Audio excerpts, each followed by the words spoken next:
Welcome to Rebel Chaser. My name is Gail, and this is part 6 in the Oberpari versus Heard case. And this was from January of 2024.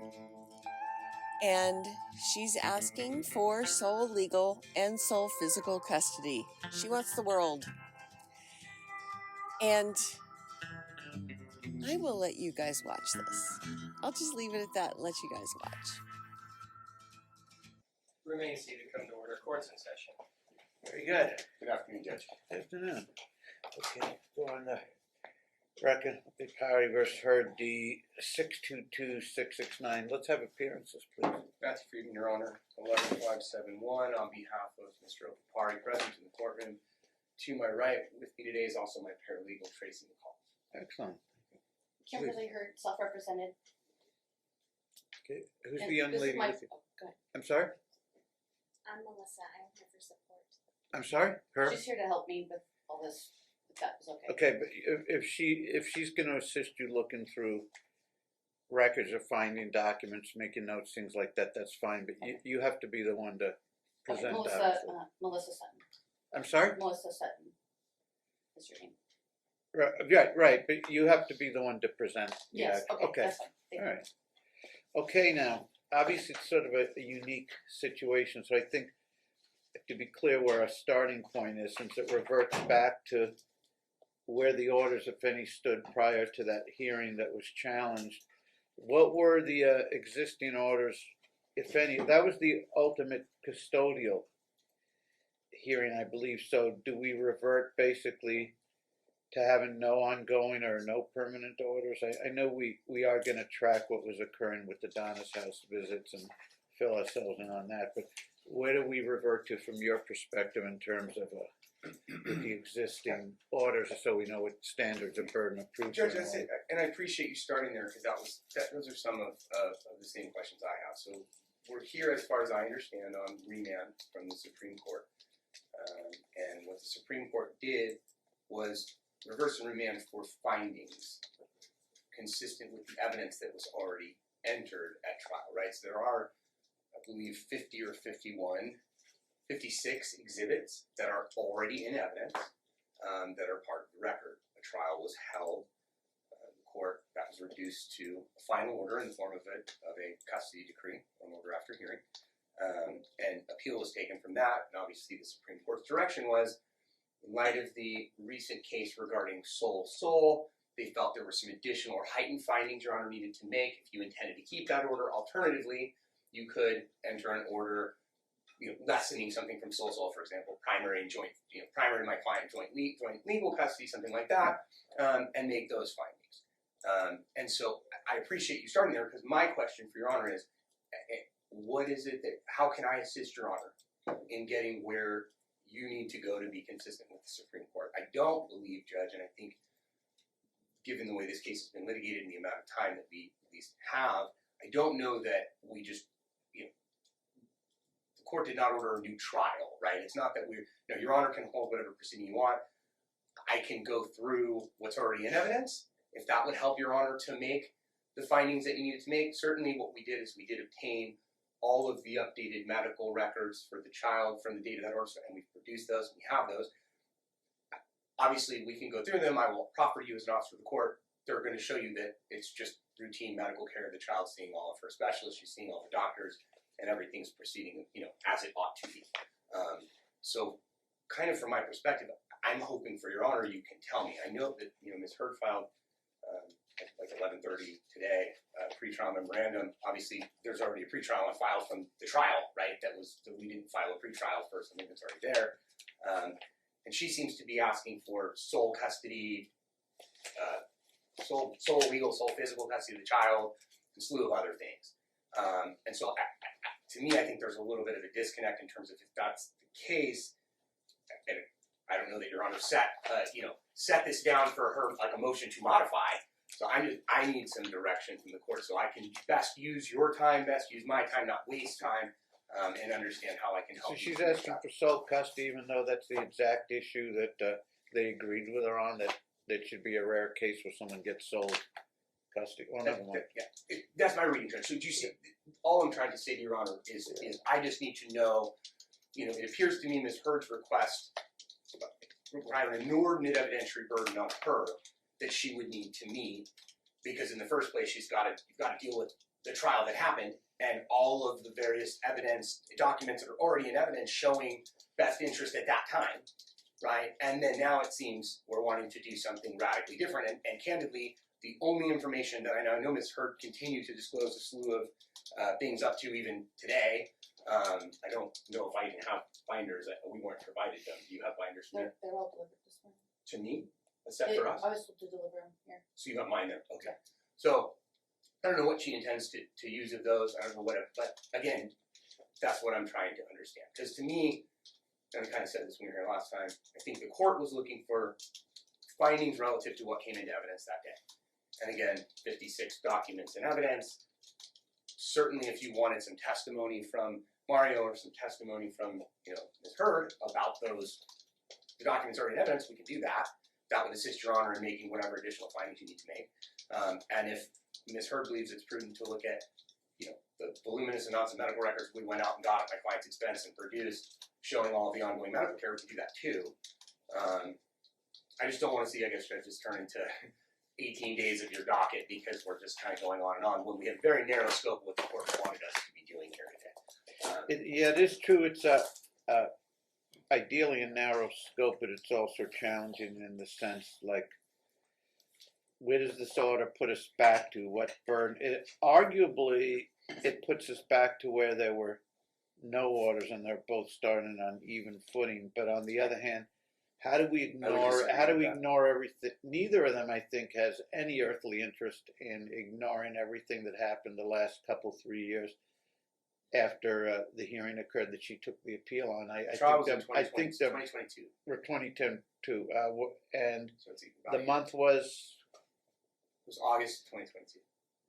So no one wants to. Neither of them want to ignore what's happened the last year and a half, I assume. So I'm going to allow both parties to. Yeah, well, including the supervised visitation report, which the one it began on 4/13/23, and that there were 12 recorded supervised visits since orientation on 4/6/23. Each session, they were on time, and child greeted with hugs and kisses. Interactions were appropriate with toys, books, training, seat, etc. And the mom helped with toiling, and the child and helped with pull-ups.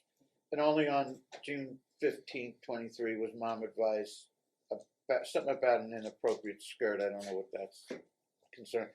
And she accepted the redirection, and all visits were safe, appropriate, happy, and without incident. Or that's apparently the report that we have. We progressed past that, right? Right, and that's what my question is from your perspective. Then we'll hear from mom. Where have we been going since then? Your Honor, even though the case was on appeal, we discussed it at a previous hearing. Your Honor felt that once she had, there was a period of time from August 2022 till April of 23 that she was not doing any visits because she just wasn't complying with the court's order. She did engage in it. Then she did, and she went through a period of supervised visits. We were back in front of Your Honor. Case was on appeal, and Your Honor was inclined to get rid of supervision at that point, which you did. And you gave her unsupervised visits, and she's been having unsupervised visits. That's what I'm asking for the update on, because I know that was the Donna's House report, but I'm not sure what's been going on since then. Yeah, so since that was terminated in what month, and what's been going on since then? Family First was the original court order. Right. And then we switched it to Donna's House in April of 23. Because she hadn't done any of those. So then April 23, she starts doing the supervised visits. She did them. We're not here to make issues about it. You mentioned something about a skirt or something. I don't even know what that's about. Yeah, we don't have any issue. There's no issue. We would tell you supervised visits happened, and then Your Honor modified that order, and Your Honor gave her unsupervised visitation, and she's been enjoying unsupervised visits. What's it consist of? She has 2 days a week. Then we made some accommodations for the holidays. Judge, so we switched some days, but basically it's Tuesday, Thursday. Okay, it switched to Donna's House in April. How long did the Donna's House go on for? Till July. July. So these unsupervised visits have been in place since July? No. Unsupervised, yeah. Unsupervised visits since July. Since July, yeah. Okay. And it consists of Wednesdays and Thursday, What hours blocks of time, 4 to 8 p.m. each day? Correct. Any overnights? She is not an overnight stay. Okay. From your perspective, what's of interest, if anything, to report from I mean, those visits, if anything? this is a high conflict case, but what I would say, what Your Honor would be concerned with, is every single visit has proceeded according to plan. There's been no Okay. withholding. She's had her time. When we were here last time, we discussed holidays. We made some, moved some of those days to make sure she had time around the holidays, and she did have. So, No overnights have been attempted? well, And I understand that the parties didn't really have the guidance of proactive court orders while this matter's on appeal, so that you guys had to sort of negotiate some of this, and I get that. well, actually, Your Honor, just to be Right. fair, I don't mean Your Honor ordered all of the things that happened. The matter was on appeal. I think there was a stipulation, though. There was a stipulation to switch from one supervisor to another because Right. Ms. Hurd had a problem with that supervisor. But Your Honor, it was Your Honor's orders to move it that way. And I understood, and I told Your Honor, my sense was the matter not on appeal? And I won't rehash this, but I felt if it was on appeal and Ms. Hurd had wanted to take the steps back in, December of 2022 or even January 2023 to come to court and say, hey, I've done some things, can we look at changing my time? I think it would have been perfect. It was just the appeal that caused the problem. But obviously, again, I come back to what did the court do? The Supreme Court didn't say, and because you mentioned this a moment ago, and this is what's very important to me, so I know what to do for you and also so I can make sure that we're consistent with what the Supreme Court said. They didn't say vacate the decree, that's not a valid order. They said, we need remand to the court so that you could make additional findings relative to the specific evidence. So the decree of divorce in question, prepared by Ms. Crow, she was trial counsel, cited to various exhibits. So it would say something, for example, like, Mario is the parent most likely to allow frequent associations, and it would just say, see Exhibit 15. But the court noted, but it didn't say, see Exhibit 15, which is a document evidencing blah, blah, blah, blah, blah, that shows this. So that's really what they were looking for, right? I don't think I'm misrepresenting. Which is a little unusual that a court would go that far, particularly on a case where only one side's participating, but at that level. Right. And I think, Judge, again, I come back to, I think it's because of the nature of when it became sole legal, which is what, because she wasn't here, that's what my client was awarded. That's, I think, why they did what they did, simply because the case law had come out and said we needed some additional findings if we were going to do that. So that's a little bit of the quandary that I'm in, is that I think you have 56 exhibits in the record. You had a trial. The trial proceeded. The court did not, for example, Ms. Hurd's appeal was a denial of her due process rights to move forward with the trial, and therefore she should be awarded a new trial. The court did not agree with that. That's not what the court said. The court, did not in any way opine that Your Honor did not have a right to move forward with that trial and enter the orders that you did. They simply wanted greater specificity in the findings. At this point in time, like I guess a few questions, is there obviously she'll be asking, the two of them are not going to have an agreement in what her custodial time should consist of.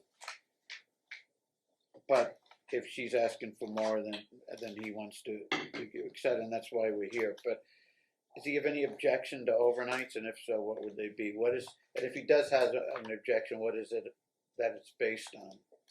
I think, honestly, my client's perspective is, if we, instead of being entrenched in litigation, and that's all we're doing, if we were just looking at parenting, I think we certainly would understand we could move towards that. That's been from the first day I came in the case and it was on appeal. Ms. Hurd was making various arguments. That's kind of what I said. I go, the problem is she wasn't at the time doing supervised visits, and so we couldn't progress to anything, and it was on appeal. I knew, just because I know Your Honor very well, if you put somebody on a supervised visit order, you would never do that in perpetuity. You would have done it, there would have been things you wanted to assess to make sure safety was there, and then had you had the jurisdiction, you would have come in and you would have moved towards probably something like primary physical custody to my client and joint legal custody. And you would have done reasonable visitation, and that's where we would have gone. And I think that the stuff that's already, the 56 exhibits already in evidence, Judge, it's glaringly obvious that that was the order that would have come out if this, but for Ms. Heard not being here that day. As Right. far as sole legal custody, which the court doesn't like sole legal Sure. custody orders, but the fact of the matter, it's parties who forced the court into it. Right? If I think we're not going to have parties cooperating and they're going to be not on the same page with medical education, and if we see anyone calling and undermining an Right. educational or medical decision and we can't have cooperation on that, then Sure. sometimes sole legal custody does go to the parent who has more of the time than the other. But we could see where we wind up now. I I can don't tell know. you, Judge- I don't know if cooperation issues are any more of a concern than they were then. Maybe they are. Maybe I they can are. tell you Hopefully that I've not. spoken with my client about what I believe was reasonable and prudent, and what I had said to him, I said, listen, in my estimation, regardless of how, in my view, how one-sided the evidentiary record would have been that day at trial, I think if Ms. Heard was here, she would have been afforded joint legal custody that day. Okay. And I think that what would have happened is, if, to what Your Honor just So mentioned, then there we were don't have these to fight too yeah, much if about there that. were Then. these nasty, Okay. people canceling appointments, then you come back to Your Honor, and then if Your Honor had good cause, you might do something like a modified joint legal, or you might even do a sole, but you would give somebody the benefit. So that candidly, Judge, has always been my opinion, because this is what I do for a living, and people have joint legal custody. People who have had issues in their past or whatever, for whatever reason, doesn't mean that they, when I first started my career, I remember I represented the guy who was sitting in prison and he had joint legal custody. So I'm well aware of that. And certainly does my client have some concerns given That was probably a joint legal custody, limited in terms of access to records Right. and all. I don't think anyone wants to rely on Right. someone in prison to authorize this Right. medical or Right. dental appointment or this Right. parent-teacher but conference. certainly to be But I able to understand what you're saying. That's all. That's my question. So yeah, so absolutely, and so absolutely, I think to us, Okay, what I didn't hear, which means it's not a concern. At one point, there was a concern. There is no concern about products or anything at this point, either. well, so Judge, I would say it this way: there is in evidence already is a very, very, very well documented record of drug use.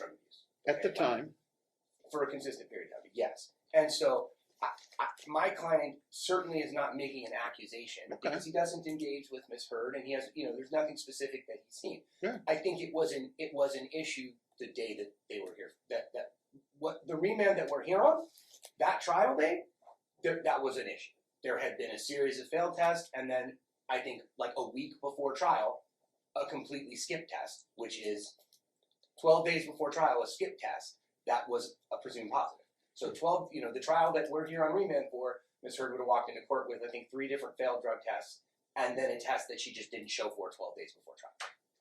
So it is an issue insofar as if we're dealing with, making findings about that, then clearly those findings exist. I think, and the court's made those findings. They already exist in your order.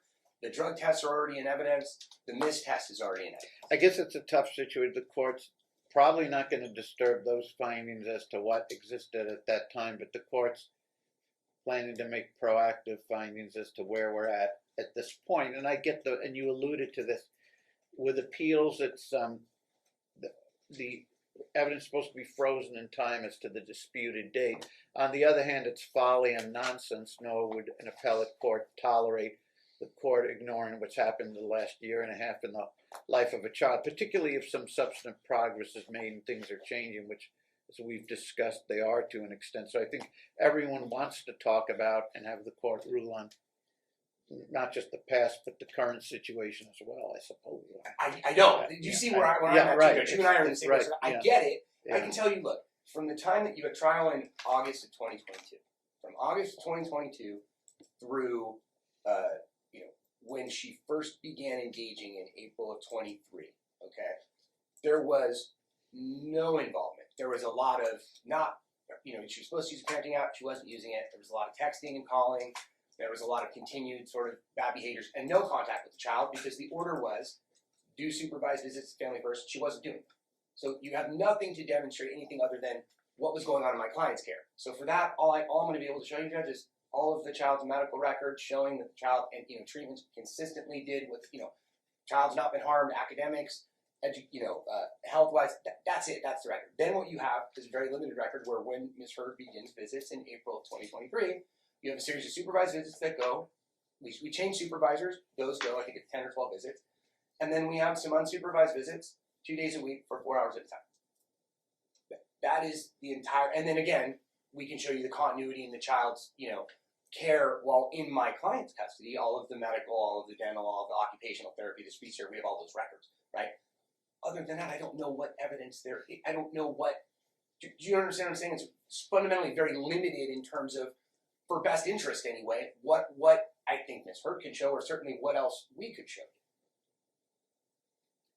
At It's this not a point, situation he's not reporting any problems with the exchange or anything, is he? No, Or any purported neglect, anything? No neglect, no Okay. abuse, no, obviously they're 5 minutes late, 10 minutes late here, whatever. No, nothing, the bottom line is they've complied with the orders as you've modified them, and by and large, they've gone out without incident. There has Let me find out from Mom what kind of schedule she believes is appropriate, and then the parties can put on their evidence or witnesses. Plus, if they want opening statements, although a lot of it may be duplicative with this lay of the land type questions I'm asking the parties now, but if they have new material for their opening statements, they can. Let me just walk through some, young lady, no one brought up anything about, so let's assume that's in the past. Are you currently working? I am part-time. Very good. If I could, Your Honor. Well, just humor okay. me with a few. I have some.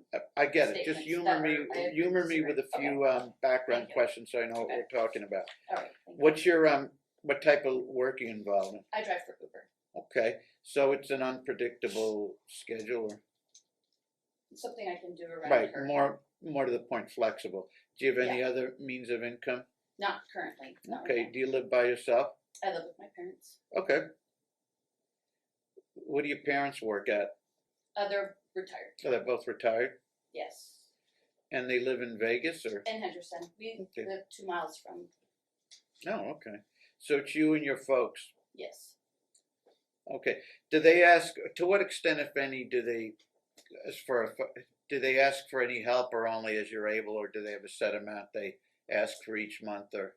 They don't have a set amount. It's just as I'm able, and then I particularly love to clean, so I keep the house. So that sort of tidy and- compensates for it. Yeah.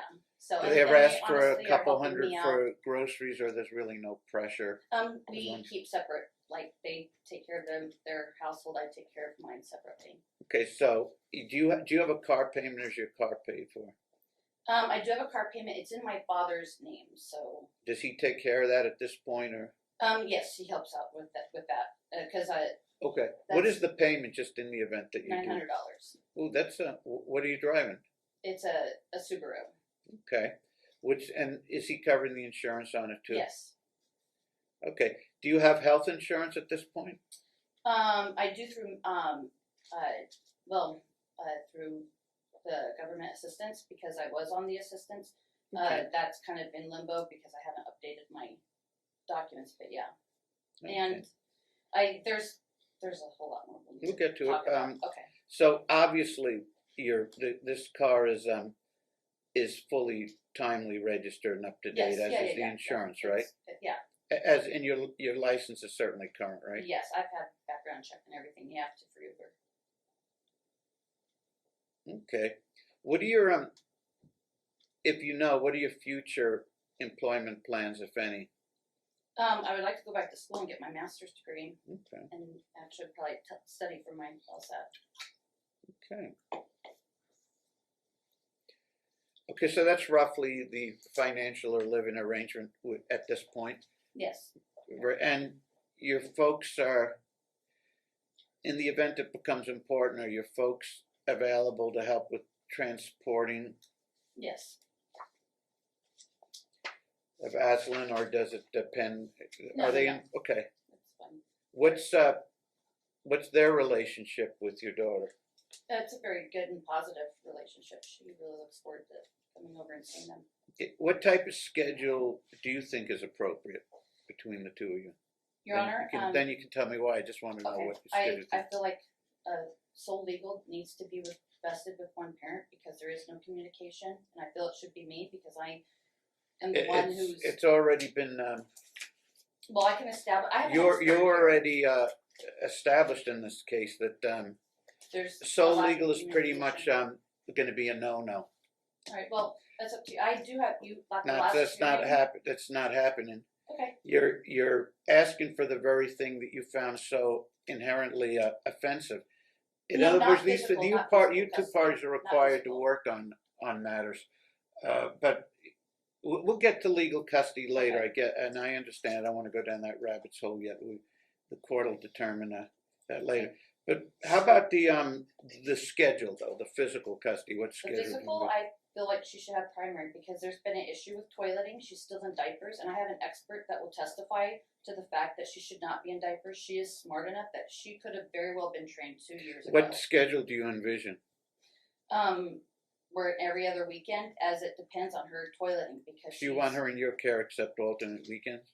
Yes, because I feel it's imperative to her development psychologically and medically for her toileting issue, and she is being harmed right now. It'd be There's sort of substantial- dramatic to go from in a case where to go from him essentially having her accept these 2 4-hour blocks for the last few months to revert to alternate weekends, which would be a very limited amount for And I a understand secondary that. That's why I'm an parent.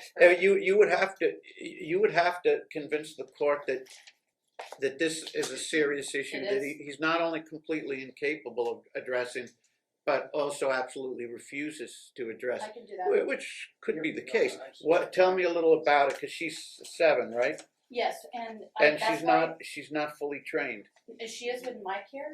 In his care, she is not, and she's having issues.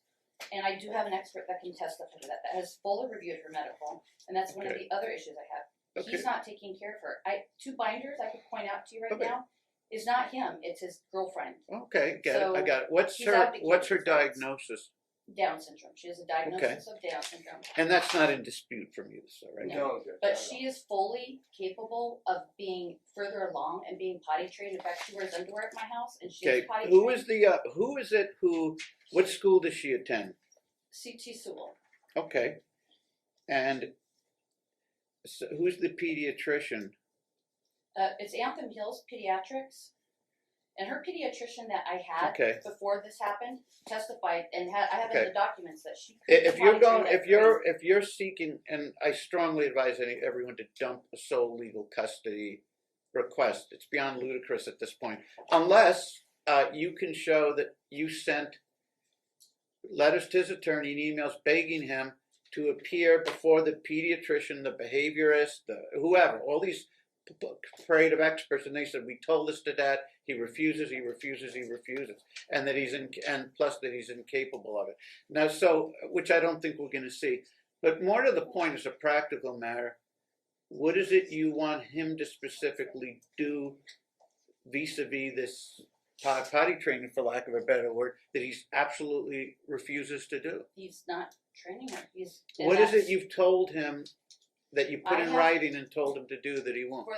Back when we had joint custody, back in 2021. Remember, I asked him these same questions about you. What is it she absolutely, and I was There's no just, and when I communication, and I made, extensive- and remember, and I made him say, show in writing what you told her these are issues. I We have- don't just and wait that's- I months have it to in go in court and evidence. you point at each other. What is it he's not doing?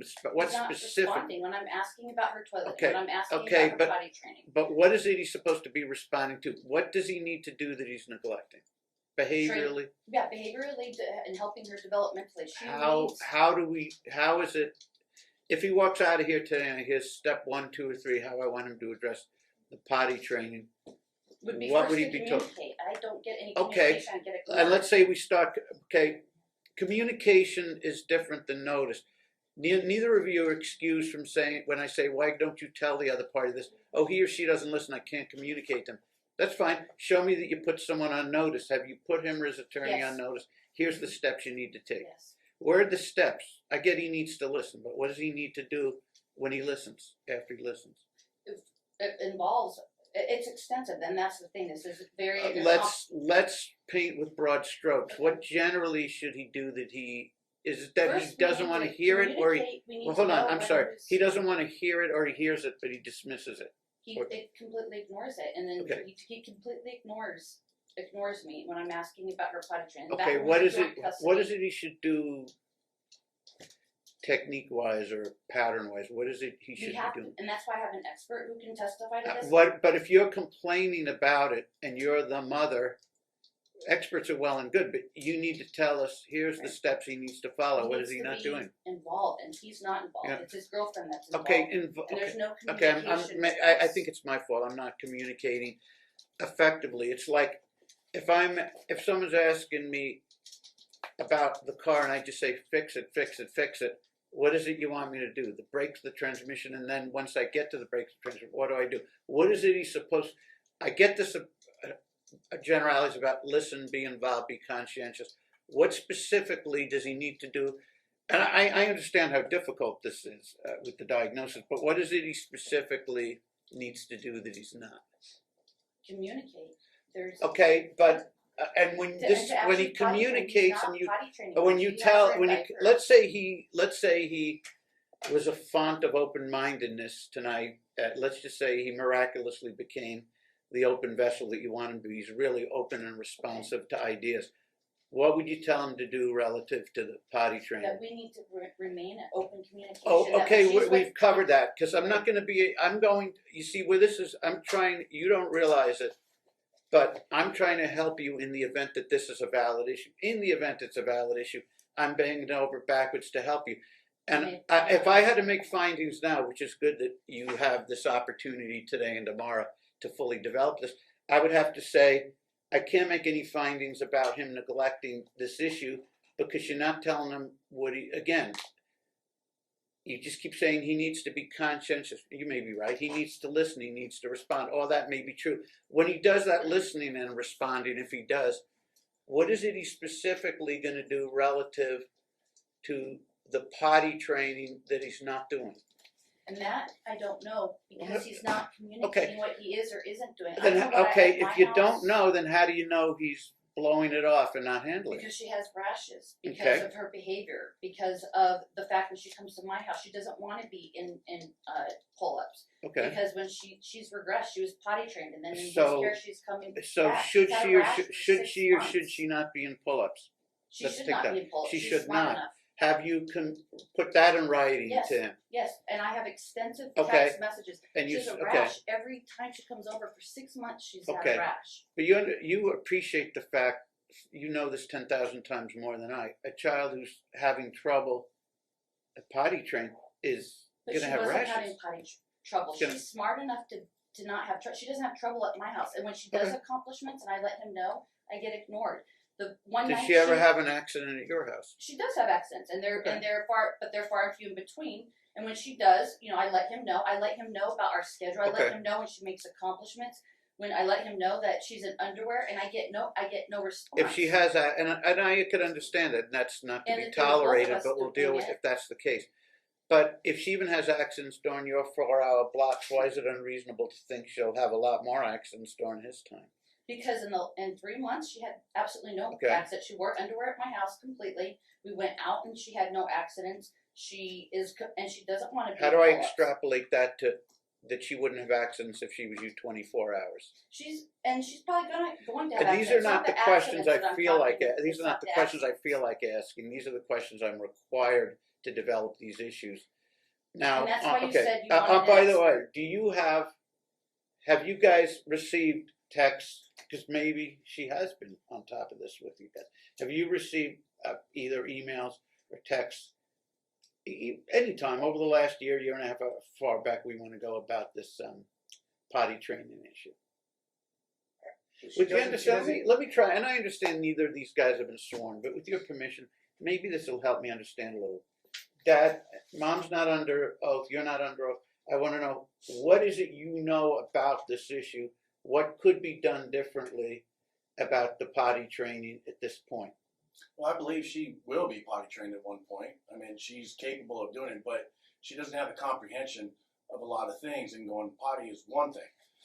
We do work really hard with her on going potty, and we have had her in panties before, and she has accidents all the time. Now, I can't send her to school in panties, or the school will send her home all the time. So most of the time she is in pull-ups, and she does do a lot better when we're out and about going to the bathroom. But when we're at home, she gets distracted more. But she still has that. She's just not physically and mentally ready All right. to do Here's it. what I'm hearing from Mom. I have an expert that says she What is Mom ready. says, I'm digging behind what she's saying. That her main frustration isn't necessarily that you're doing all these things wrong. It's just that she can't know what you're doing, and she has suggestions and ideas that the specialists have recommended, but you're just not listening. You're not open to it. You're not communicating. Do the two of you ever speak about these issues? I can't remember a text message or a phone call from her telling me what she's exactly doing over at her house. I mean, To about help the the potty situation. training. Has there been any conversation for the last, let's say, 2 years about the potty training? No. So you guys are making an issue here in court, but no one cared enough for 2 years. Your Honor, to I discuss do it. have proof. We're I not have it making- right here in the exhibits. I have She's proof. saying that I can show I'm you going to right see now. that she bombarded you with texts and emails about this. We're not going to dispute that at periods of time she unlawfully, in violation of the court's order, bombarded my client with all sorts of There was texts. no court order for talking parents, and we can go over that Okay. too. Has this okay? Digging through all that, has this issue? Okay, what do you know? About this issue? It's a Down syndrome child, so things are going to be really difficult. I have don't an know expert that can where she is testify to on any sort of spectrum or how advanced or lack thereof I have she an is. expert that will compared to- testify about her readiness, and she's intimately knows her. Okay, She can okay. Here's the testify to problem, her. and this She's is ready. one of the reasons why you don't have an attorney. That expert can say this child needs to do all of this, but unless I can make findings that expert knows for a fact that they've been reaching out to Dad or they've spoken to him and he's doing all the wrong things, She does. she's been dealing with him. She's Yeah. been No, interfacing with him. I've shown her my conversations, my Okay. emails, or my text messages to him. I've Okay, shown her how for an I reached out expert to be him. admissible by this court for that conclusion, assuming they would notify this person and all that procedural stuff in time, for me to, I could make findings that this individual's, which might be helpful to you and your side, that they're an expert in the field, that what they say on behalf of your daughter is in her best interest and should be implemented. But for you to then say I can make a finding that this is consistently brought to his attention by this expert and he blows it off. You can testify to that, I suppose. The expert can't testify unless she has met with him and has spoken to him and he adamantly refuses. She can testify to my daughter's readiness and the Okay. fact that she knows her. She's known her since she was 3 years old. She saw me potty train her. She saw me Okay. implement working with All her. right. She knows her development and where she should be. In Do you fact, deny she's ready? Yes. You deny that she's ready for potty training. I think she's ready to proceed working on it, but she's not. I deny that she's 100% potty trained. But you both agree you need to aggressively move in this direction if appropriate, right? She and her expert think it's appropriate. Now, has anyone spoken to you? No, sir. So Judge, just to be clear, that expert, there's no expert report. I don't even know what Ms. Heard's referring to. She's talking about. Okay, let's say there's no report. Well, there is. Let's say the person doesn't, okay, whether this person has been validly identified in advance as a witness or not. Let's assume they don't, whether they testify or not. What is important for the purpose she wants this expert for, I'm having a little difficulty. This could be the #1 expert in the world. This expert could have even examined this child 18,000 times, but for the kind of finding Mom wants me to make, I have to be certain that this expert has interfaced with Dad, not just reviewed quibbling emails I between agree. them, but that she's had a forensic diagnostic intervention with Dad, and he said, no, I resist all that. I don't want to Agreed. hear it, Never happened. And it could be true, but it would It's have not, to but be it could be. it would have to be established. Why is it that when he says we need to work toward it, what specialist is he using? The child goes, and that's the one thing that I did do in terms of current judge, is, Right. and that's why I have every single medical record from the time of the August 2022 hearing through the present, from every single one of the child's physicians, occupational therapists, speech therapists, every single endocrinologist, etc. And I will represent as an officer of the court, but we can spend Okay. 4 days going through 4,000 pages. You will find not a single note anywhere from anyone indicating any or failure to comply. In Okay. fact, all you will see is consistent progress towards the stated goals. One thing But these there's guys, you know, nothing one about thing these toilet. guys haven't learned, has anyone, either of them at any point, because right now they're at cross purposes, it didn't occur to either of these people the last 2 years to do the painfully obvious thing. Rather than trying to convince me how cooperative one side is versus uncooperative the other, or who's conscientious or who's not, the court has, I think, on this court, like in most cases, say, don't make me guess at this, or just because the parties by themselves, when attacking the other party, don't have much built-in credibility because they have, like any other party, that have every motivation in the world to tell me just about anything. It would need to be backed up by neutrals. How come it never occurred to either of these guys, just let's make a joint appointment and I would see? love And then to do he'll that. say, I well, tried to here's reach what out I to always them. thought. And why didn't they just meet with these specialists, join it, but so they can both get the same marching orders? I Judge, would respect. love to do that. I would love to Respectfully, be working with him. I That's appreciate what I that. want. Respectfully, Judge, I I want just- to work with To him. recast, when could they have done that, right? So you have to remember, you issued an order, supervised visits, sole legal, she appealed it. I don't So think I don't think something been like that trying would to have been compromise. an order or court action being taken if they agreed. One of them wants to be the adult in the room. That's 10,000 times more convincing to me, a 2-page report from someone who meets with them, and here's what I told Dad, here's what I told Mom, I think I'm having cooperation problems with one of them, and here's what I told. That's just 10,000 You know what I times think maybe more makes sense, profoundly important to me I than can someone tell just you saying, right now. oh, he won't listen, she won't listen. How much of this is someone really not listening, and how much of it is control, resistance, obstinacy? Other than being told by Ms. Heard that, I don't Right, know okay. where the there is. Okay. And that's why I'm referencing the records from the Okay. actual physicians that the child sees Now, right all So Down here's all- syndrome, syndrome children are different, of course, developmentally, etc. But the luck they have luck with children who are not yet potty trained at 4 or 5. Age 7 or 8, it becomes more difficult, and by age 9 or 10, it's rare that they would succeed. Translation: it's either now or never. If they're going to succeed on the potty training, who told him we need to continue to take baby steps on this? Likewise, if I'm concerned about the lack of backing information here, who's told him though? Let me ask him the same question to him. Who are you using, and how do they think this should be done? When? I mean, what steps? Well, her occupational therapist has told her that it's like a sixth, seventh sense. It's a feeling that they need to find out. It's not like a touch or sight or sound. I know. It's something that they need to figure out on their own, and we can help push that way to help get them there. I've known plenty of people who have kids with Down syndrome that their kids weren't potty trained until they were 13, 12, 11 years But old. those are And I know the one that was But they trained- are- those they are, do become those are potty more the trained. outlier. Those you need But, to get. and yes, them my to daughter, I believe, can and will be potty trained, but it's not an overnight switch like. It hasn't This is been where- overnight this for is Right, but 3 when years. can it We start? have this propensity to go off the rails. So can I just When can for it a start? moment, Judge, my From client's the not I don't want to saying- burn up an hour on this on testimony. I want there to be some My uniformity. client's of agreement. not. It started. It's not that my client's sitting here in court telling you they're not potty trained. They are. What he's Maybe we telling can you is have an you agreement can't- on this. Do you they can't agree? leave the Can they child- agree? Because I'm not gonna be able to rule for or against either of these two on the issue until I say, even if she has the best expert in the world, that expert, I need both these parties in the room with some agreed upon specialist, could be that person. I need them to receive their marching orders and see who's going to comply with it. So who do we? It can't be that. I mean, It that has person- to be that simple. Okay, It has to be. it is that simple, Judge, except for there's a false dichotomy being created, which is she wants to potty train and he doesn't. Right. But that's not what the case Right. is. I understand what you're So, saying. so it's like we're going in a circle. He's telling you that he's potty training the child. He's just The telling purpose- you that the they can't purpose leave her of all panties this, all day though, when she's at school The and she has purpose for access. all this was for them to figure out, which neither of them did, that I wanted someone to say, I will meet in a room with him or her, with the specialist, with the experts. I will follow I'm whatever open they to any of recommend. that. Go- We Absolutely. both go and She has a slew of therapists.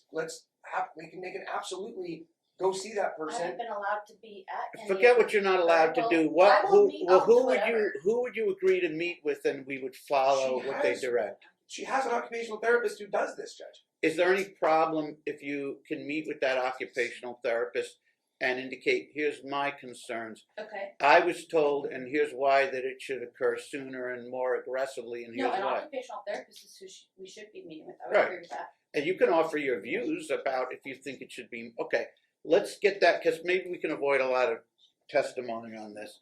Who do we agree to meet with? She's an occupational therapist, so you agree, can we agree to a joint appointment? Or more than one if need be. The occupational therapist, the physical therapist, the speech therapist, all through Summerlin Hospital. That's who she sees there. Absolutely, the regular appointments. We have all of those records, right? If you'd like to see what's been going on, but absolutely, and that's what I'm saying. These aren't. Right. These aren't So we would, complicated. can we have a stipulation that as long as the parties follow this and no one tries to preempt what the therapist is, do we agree to follow what the experts? They're Because we're every not, single we're not Monday. going to keep talking about how great these experts are, and then if they recommend something we don't like or that we think favors the other side, suddenly we're going to substitute our parental judgment. We're not going to do that. The child So goes to the occupational therapist every Monday, Judge. it's summer. Okay, Really Mom. easy. If you agree to meet with the occupational therapist, the physical therapist, anyone else at Summerlin, joint appointments, it's probably better joint if you guys want to meet separately, or one of you wants to be on a video feed because you don't want to be in the same room each I other. don't mind. I want what's best for her. I want to be taking her to her appointments again. I want to be involved in her life like I was before. Okay. The idea, though, when you get involved is if the only way, and I like to leave parents more latitude with things, that choices they can make educationally or medically, developmentally, etc. But if you two are in conflict and it's a control thing where one or both of you is trying to usurp the other, then we're just going to leave it to the specialists. We're going to leave it to them. If they think this is appropriate for a parental decision and what mom wants is reasonable and what dad wants is also reasonable, equally reasonable, so I don't really have a view, I'm not taking a stand, then maybe that's an excuse for this type of conflict. But it would be rare that one of these people would say that. They're going to say, here's what should be done. So you go in there, you write down every single concern you have, potty training, etc.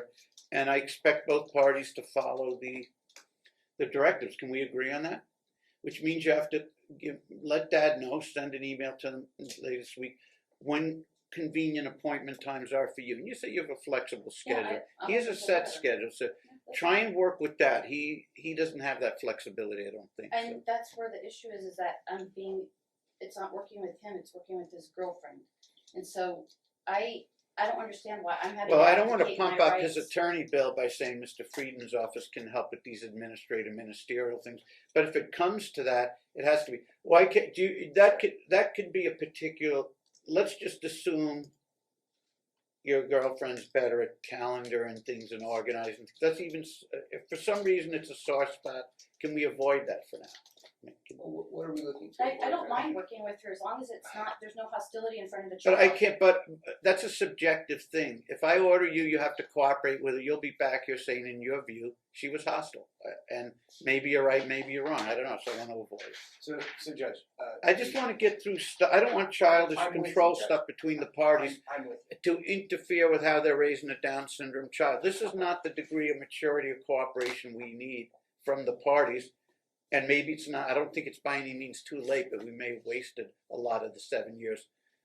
So it's not too late. I don't know, Judge. I think I would say that. I think if the actual only things that I've heard that evidence would make sense on is all of the medical records, which would support the opposite, Judge, would support the fact that this child goes to a myriad of medical professionals and is routinely Invite there mom to the party each That's right. time.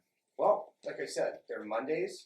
There's a 3:40, a 4:20, and 5 o'clock. That's speech, occupational therapy, and PT. But I would suggest, simply because, as I understand it, those sessions are the actual therapeutic sessions when they're working with the child. Are the parents Would be- permitted to be there? Yes, they are. No, they're not, sir. Not I since wouldn't COVID. think so. It would be I've been going unusual. But The whole time, and I sit in on the sessions. Not recently since I've lost that would be a custody, little but when I unusual, used to but I can't before, speak to this He said- agency. The representation my I've been client, allowed to sit into them. the representation my client would make is that since COVID, child Yeah. count thought they'd take the child back and they do the sessions. What I was going to say is, I would assume that any of these individuals, if we were to contact them and find out if we could do a joint call or a joint, some type of an office hour thing, or if Ms. Heard wants to, if Your Honor makes an order, which I think is probably reasonable, to give her legal custody access to talk to these people, and she can have that conversation. I think if she did, what she would see is, and she's got all the records, so we produce them, is that the allegations that she's had about all of this are not reflected in the medical records. It's just the opposite. But if she has some suggestions that she thinks might be something the occupational therapist could do, fine. My client, look, I think while these parties don't agree on much, clearly, Judge, I think certainly my client wants to see Aslan succeed as much as she possibly can. And I think the diligence and care with which he's shown her and the myriad of professionals that he continues to take her to, insures her, pays for everything, are indicative of the fact that that is his priority, right? So, and that's all there. That's actually the only stuff that you don't have in evidence, right, is the current medical records. Everything else by 6 p.m. alternate Fridays, can you always send her an email, not just a text, but an email dated, a number in front of each event or appointment, full sentences, perfect grammar, so there's no misconstrued, saying, okay, this Wednesday, 3 p.m., appointment with Dr. Johnson, 1661 South Valley View, and here's what the issue is. Just lay it all out.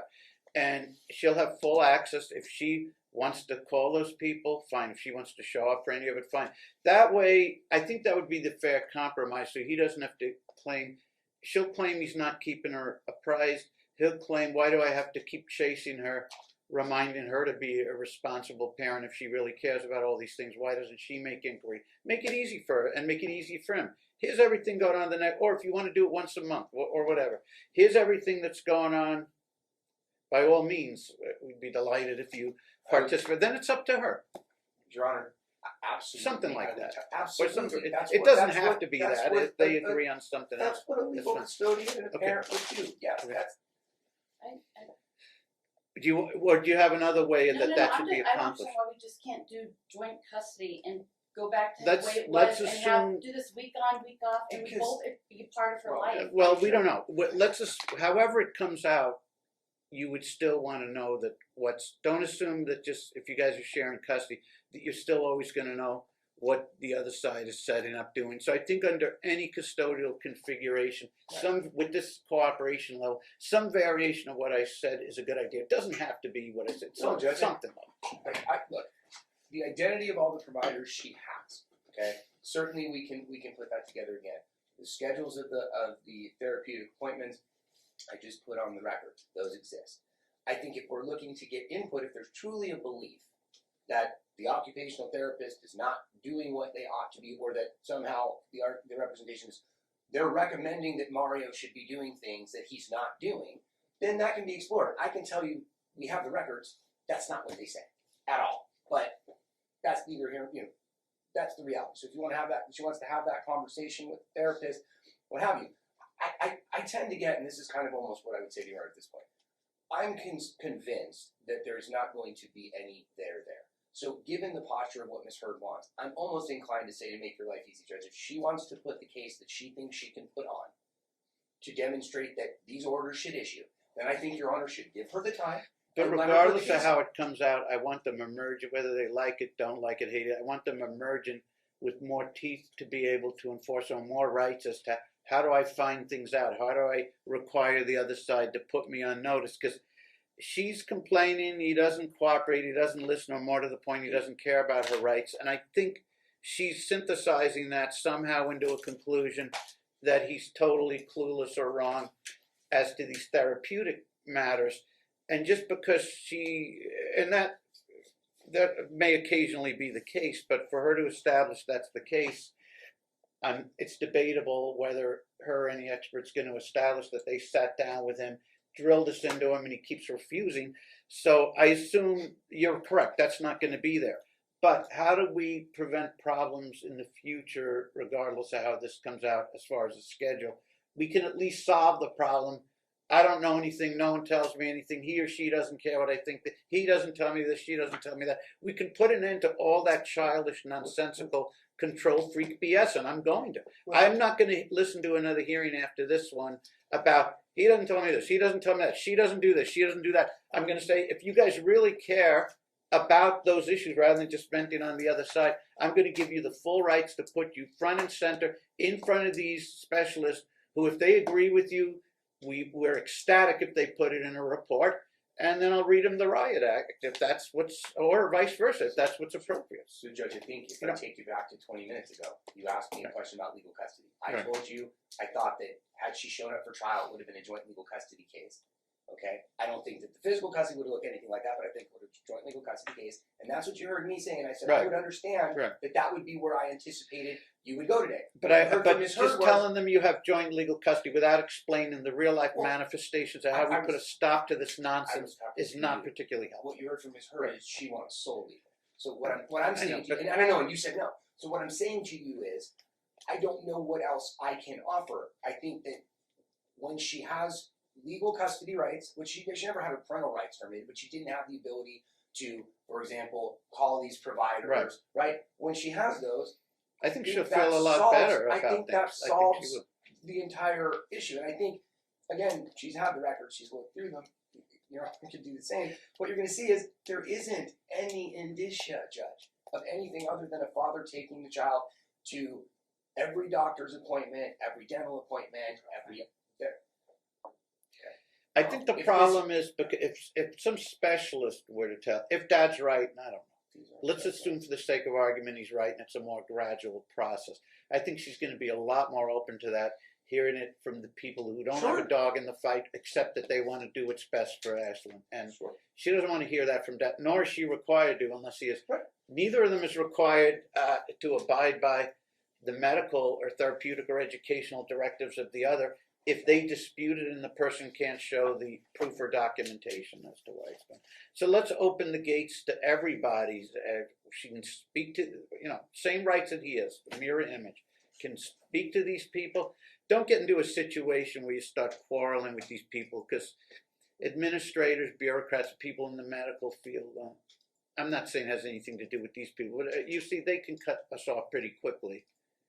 More so than like dealing with DMV even or something. We just want to make sure everybody is acting respectfully, that we're not having issues with appointment cancellations and rescheduling, etc. But absolutely, Judge, there's a whole track It's a little startling to me that these two, she's saying, should be potty trained now. He said it's more complex, it's going to take a while.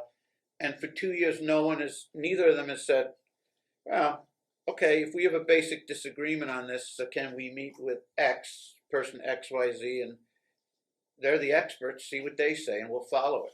I've asked him and he won't answer me. Like if you and I disagree on how to build a home, we're going to submit it to architects and carpenters, electricians, plumbers, etc., because we don't know. I would say that Ms. Hurd's talking an awful lot about this being this constant debate they were having. I don't see that. I think it's more like they don't communicate on it much of all, and that's a big problem also. Whether she's flooding it with stuff and he blows it off, which is what I'm not hearing, or that it's not happening at all. And in this court, I don't tolerate and I said, have you brought this to his or her attention? I'm making this point once more, and someone says, no, I can't talk to him, I can't talk to her. That's not what it's about, that you find the person obnoxious to interact with, so therefore you don't have to abide by the other side's constitutional rights. Then view it as a notice requirement.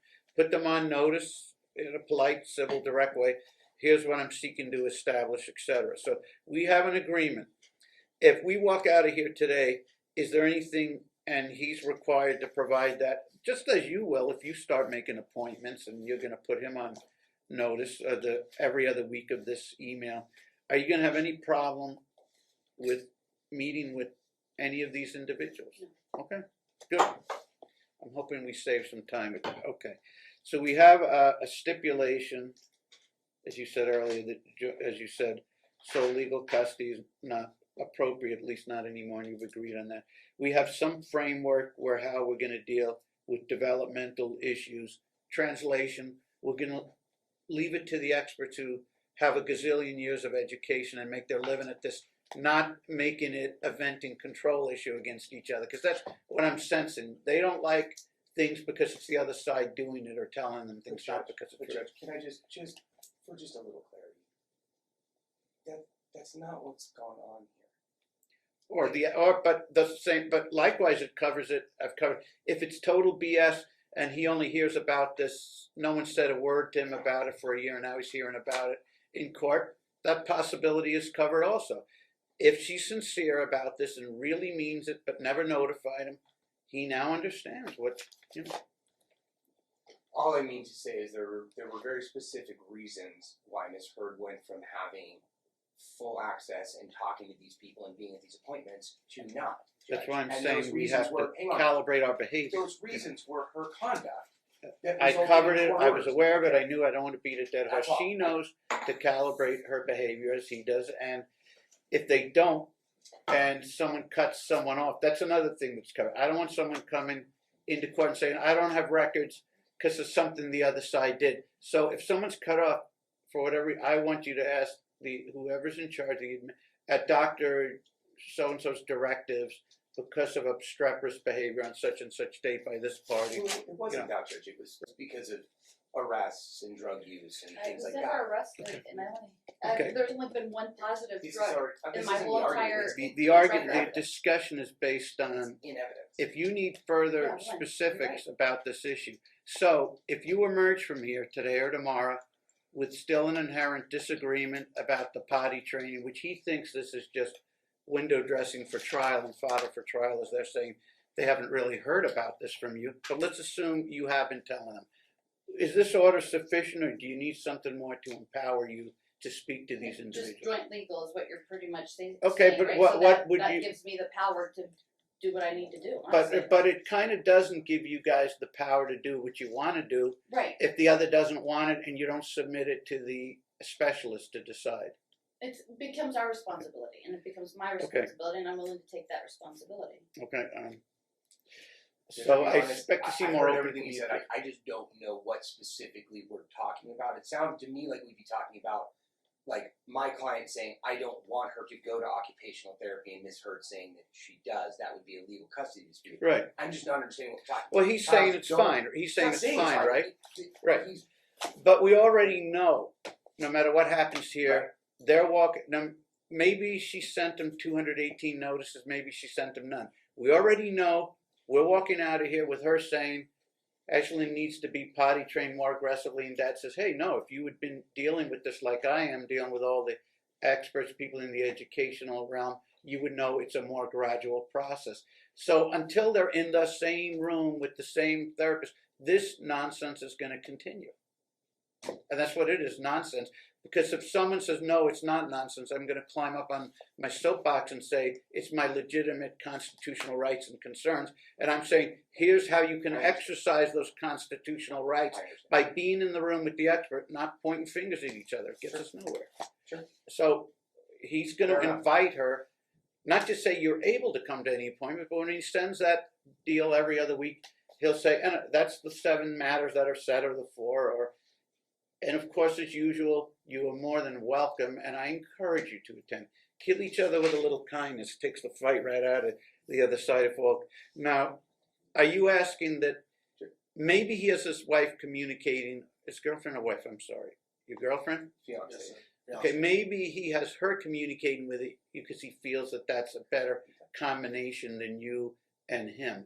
But if you feel that's not the case and you want to communicate directly with him, Open, Your you Honor, need to tell me. I'm open to working with whoever is. If it's best for her, I'm open to working. I've asked him if he wants to go to therapy, Okay. to family therapy. I've asked him to meet up so that we can start being good co-parents. That's what I want to be. I want his family in my life. I invited him to church with me. Like, I want to move forward as a blended I'm family. going to force you guys That's to what get I along. want. That's what I You want. will both that's be what's forced best to for get her. along, She and needs her you guys dad. are going to grow up in a big hurry. She needs her dad, and in a blink of an eye. She's grown up in 2 years. I've missed it. I don't want to take her away.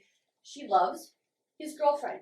I don't want to Okay. take her away. She loves her stepbrother. Who but would she you also rather- loves who her would you- other family that she doesn't get to see her Who would brother you with me. prefer to communicate with? Both? Him? You know what? Her? If whatever is best for her, I'll You brought listen it to up whatever. and you complained that the If Carrie girlfriend is willing was. to talk to me, I'm You willing said to, she was I'm obnoxious willing to toward do you. it. That may not have been the I'm term willing you to used. move forward. If she's willing to move forward, I'm willing to move forward. He'll say move forward from what? Because he'll tell me, okay. Let's Do you, forget are the you past. comfortable? The Do you past is the think you past. and Let's Mom just should move do forward. most of the communicating, or is it easier with Well, your I feelings? believe she can communicate with Carrie, and because Carrie is involved a lot in Aslan's life, and if something needs to be said or happen, Carrie should be able to reach out to her, and she should be able to reach out to Carrie, and vice versa. We were getting Or do along it Okay. towards briefly, me. and I would love to continue that. Are these mostly by text or verbally? Well, I haven't communicated with Carrie in a while, but I'd be open to what. When you communicate with him or her, is it usually It's by text. texting or Text. okay? So then it's pretty easy to make sure we're being civil, Okay. and the court can require the family wizard. So if need be, That's I can what was review. gonna say, I Judge. can think review that the makes a lot of sense. communications. And I don't have a problem with that. The only reason why I wanted to go with our family wizards because Carrie Okay. can have I her agree with own account, so I know who I'm talking to. But talking parents, they don't have a third party account. That's so correct. I don't know You're who right. I'm talking to. I think That's that's the still only the thing I've case. ever asked. So I'm willing to do our family wizards so that we can both. I'll agree to this. Again, These much- things much are ado these about things may nothing, not be Judge. important to you. I get it, but they're important to me because I think it saves us a lot Yeah, of then she back can and have her own forth. account. Important to then we me know. in That's that sense, fine. what I'm I'll do saying it. is, Judge, we're talking about facilitating communication. Right. If I have a client, for example, who is not great at typing and has a brother or a grandmother or a significant other that is, and he stands over the shoulder and I says, put his name, but that's this fine. is my point. So That's fine. it's all like, I think this makes a ton of sense. Some type of an application makes a Someone ton of else can sense. compose it for him. That's fine. Something else, something that is an application that makes a ton of sense to store all this. I give it Yeah. my- You're right. Okay. Good. And I don't mind if our family wizard got her in our So account. We for could do the that. record, my client has been on Talking Parents because he's been paying for it since Your Honor ordered it. She never did. But we will But once she- again, okay. Judge, we will once again accommodate Ms. Heard and switch to something else, Judge. I'm asking what's best for my daughter. Like, I don't care about me. I don't care about what's best for him or for me. It's for Aslan. We need to move forward for Aslan. Please. Please. Can we do that? So, Judge, all I I'm need to begging. Like, I'm understand begging. Just Oh, move you don't have forward to for worry. her. So we've agreed on joint legal custody. We've agreed on Our family wizard. over yes. family wizard. Looks like we're Thank you. it looks like overnights are not going to be a big issue. So the main dispute is just who should have the main cut of the pie. We have agreed on how we're going to handle these developmental I'm willing disputes, to have an open which discussion with means, that. If they're willing which to step means outside and have the that. experts, the specialists make the call. They decide. We're not going to Judge, substitute our I judgment just to looked people at who the gave entire the record whole of everything Right. that was in and everything. I just don't know what we're talking about. And what we're talking about is in the event that this is occurring and it's not just Right. stuff someone's pulling out for Sure. court to bloody someone else up. In the Right. event it has any legitimacy, do I know if it does? I'm not saying it does. Right. But I have to operate from a presumption that if someone's presenting a problem, I provided enough initial credibility to the point, if it exists, here's how we're going to solve it. It doesn't do good to just say it doesn't exist, and then the problem will persist if there is one. And forgive me if I'm So not it's being to clear. be proactive. I'm not saying turning blind, saying it doesn't exist. What I'm saying is I know Curtis made some allegations. I understand those exist. I'm just Right. saying if we read the terms of joint legal custody into the record, which I'm happy to do, or we can email it and print it and it can be entered, right? That gives both parents every single ounce of information and authority to engage on these issues that they need. Right, but and since they have a particular developmental dispute, I kind of want us to help them. Is what would this look like in real life? That's all. What level of cooperation do we expect to see? And I think you're right. We can dump this issue, but is Dad basically saying then that he's not been receiving emails or texts disputing the developmental benchmarks on the potty training? That he's not hasn't Judge, received. what we've received are the same things you've seen in pleadings. Right. That he's the child, the same things that she told you in court last time. She's the child's dental care. You said how? She told you because the child had decay in a cavity on a medical billing, I and you didn't said, know. and you said, I didn't but know. that's simply evidence that he's providing medical care. So I don't know. Again, it's very hard to engage with something that isn't. There's nothing to support it. It's just claiming that my client's doing a thing. And so what we did, as I said, we went and got all of the records. She's had all of the records for more than a month. So where do we go forward from here? Can we do a joint I custody under- I situation? understand Well, what Ms. Heard apparently would we don't like. have an agreement, so we'll take testimony. She would and like see what very we- much, Judge. She would like. We have a joint legal custody. We have joint legal custody. No, We I mean, I can read the specific terms in the record. What I'm struggling with, Judge, is that we all want to move forward from here, which is wonderful. But we had a trial. The trial had 56 exhibits into evidence. Those evidentiary exhibits wound up in an order, and that's where they are, right? And the court wanted And additional the findings court did relative- make findings on those as to that period of time, Absolutely. and they remain in the record. Right. So I guess I'm just trying to understand. And I came here Sort of an update, extrapolating from that date forward, basically. From that date forward. What we have is my client caring for the child without incident, the child seeing all of the physicians and doctors, and Miss Heard desiring more and being frustrated at the process. And I understand that. True, but But she's that's- also identifying that apparently you guys are saying it's totally false, and I get it, that she keeps reaching out to him and he keeps blowing it off about the developmental. It's a big issue. The potty training, but he's saying he's handling it, and maybe I wasn't, so since she didn't specifically tell me what it is he's not doing, I can hear it in testimony, or maybe we don't need to hear it since they're going to be meeting with the same specialist, or at least she'll have the right to meet him, the specialist. Absolutely. But this issue won't be entertained anymore if you come back to court and complain about these benchmarks not being met developmentally, and he shows me the alternate week syllabus where he says, here's everything that's going on for the next 2 weeks, and you don't avail yourself to get in the same room with the same appointment to hear the same information. And I'm sure you will, so I'm sure I don't have to worry about this, right? But if that did happen, there wouldn't be any much sympathy or credibility to that position. And you're right. Like that would be on me. Okay, so I'm willing to move forward. I want what's best for her. I'm willing to negotiate. Yes, I asked for a certain thing. Am I going to get it? Is it right? I don't know, but I want what's best for her, and I'm willing to negotiate. I've always been willing to negotiate. before we start with the testimony, I'd be more than happy to give you guys a few minutes to negotiate. I would be I fine think with that. Mr. Friedman, I tend to agree with him. I tend to agree with him that's probably a waste at this point. We just need to dive into it. But if you really are overbrimming with optimism that a discussion with them may get us somewhere, no problem. I can excuse myself. If it becomes useless after 90 seconds, he'll have the marshal send for me. But if it goes on 5, 10, 15 minutes, it means some sort of progress is being met. I don't think that this exercise is worth doing if you tell them to jump immediately to giving you main custody or even 50% right off the bat of the time. I feel that from what they've made abundantly clear, I'm not sure that would be, you may work to that over the ensuing months, a half and half arrangement, but if that's what you're seeking, you probably have to wait for a final judicial order after all the evidence, and we'll see where we're at, because I don't think, speaking for them, I don't want to, but is that a fair statement that if I walk out the room and she either, well, obviously if she demands custody, we know where that goes, but even if she wants to jump to an immediate 50%, he would, from what has been made clear over here, it's way too premature from your perspective. That's That it's a nonsensical conversation. And I think it's not only premature and nonsensical, but I think given the remand given by the Supreme Court, it would be wildly inconsistent with the record. Right. Unless we have a clear stipulation. But Judge, there's just been no, candidly, Judge, there's been no ability to ever have these parties get there. Yeah. Because I think, Judge, and I just would like to just No make one's one really point sat down with them. There's one point I'd just like to make. At no time, Judge, have you heard in any of the hearings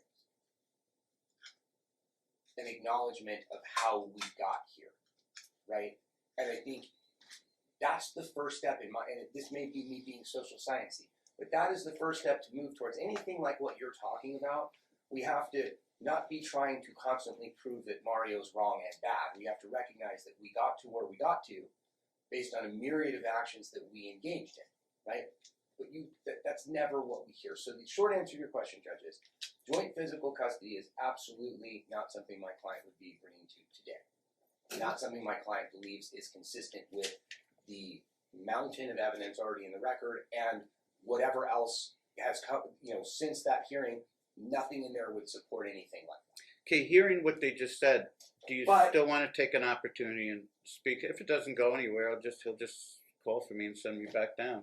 Do you want to try and have conversation, because you guys know your Yeah. schedules a lot better than I do. She's willing to try. But you did hear everything he said. I'm not saying Right, agree but with if it or they're argue willing against to it. work But towards They that, said- realistically, I would be. we're always working toward that, To hopefully, that. in The an ideal standard is case. Vermont to work So towards. I'll excuse myself, but it is so true that, and I remember at a relatively early age being mystified.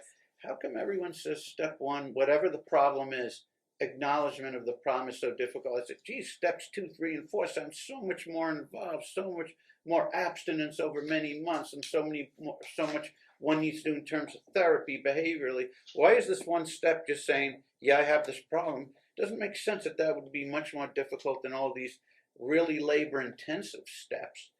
But then it turns out the experts knew what they were talking about, because that one step, when you first hear that, like as a teenager, you say, why is just saying, yeah, I've got an issue and I'm going to acknowledge it and stop blaming everyone else?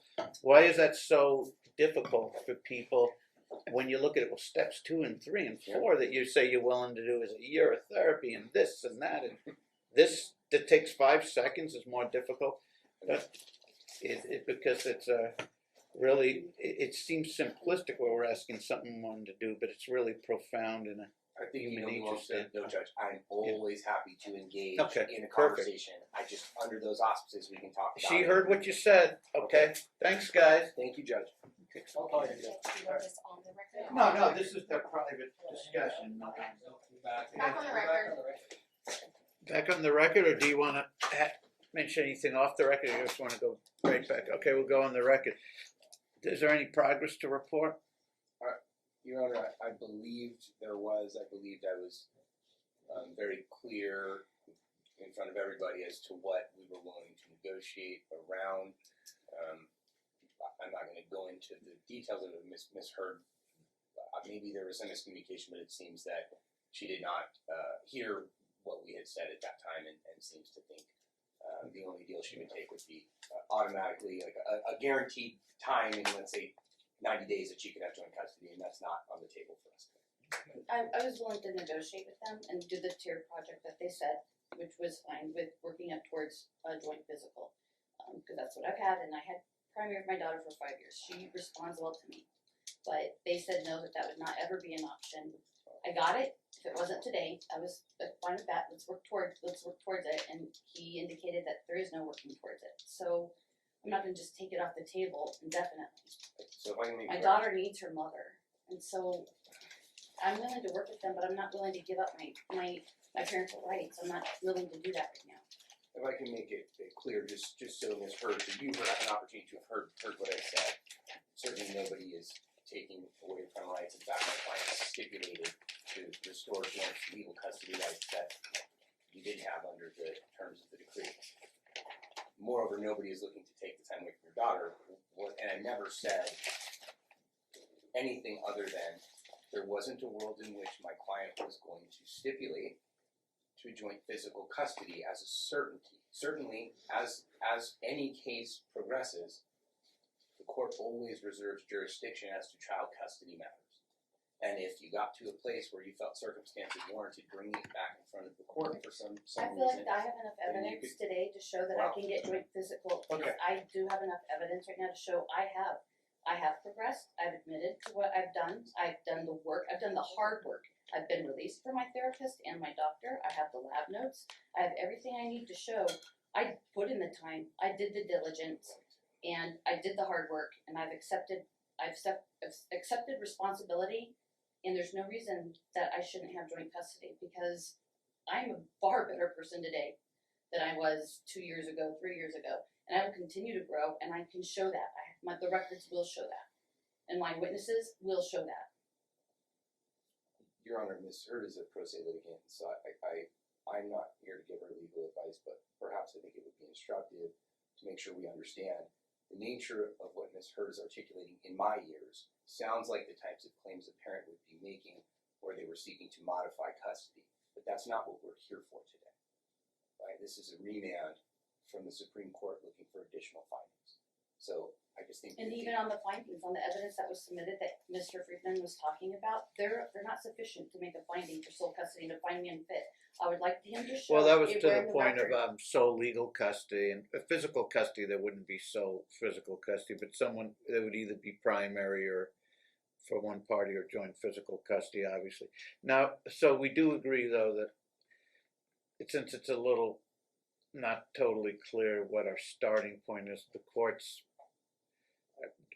don't want to say treat it like a case of initial impression. There's too much water under the bridge for that, and too much that the court has to acknowledge in its findings, etc., historically and procedurally. With those large qualifiers in place, the court would be walking through the statutory standards and presumably would be starting on a best interest level rather than a modification level per se. I mean, I know it's a little tricky in this case, whether it's really a modification or whether we're kind of starting as a equal footing. And that's what I'm trying to focus. I would say I vehemently disagree from a legal perspective that it would be equal footing. And what I would try to say, you may disagree. It's a little unclear to me, candid, to be just quite blunt. To make the record clear, since Ms. Hurd has decided she wants to go forward with trial, and obviously that means that I have to. I don't want to. I want Well. to. But I don't want. I'm willing to compromise, but I don't feel like. I feel like there's enough grounds, and I've shown that. That's it. I've shown you. It And I've sounds shown like your they client that- didn't have an objection and in fact encourage you to be expanding your time, etc. But they don't want a situation where they're locked in where 90 days or 6 months it automatically progresses to joint physical without any further reflection on anything. Can I ask a question? So say we did your tier. Pardon? Say we did his tier. Then am I stipulating? Well, I don't know what they offered, so I really don't know. Say I did your tier.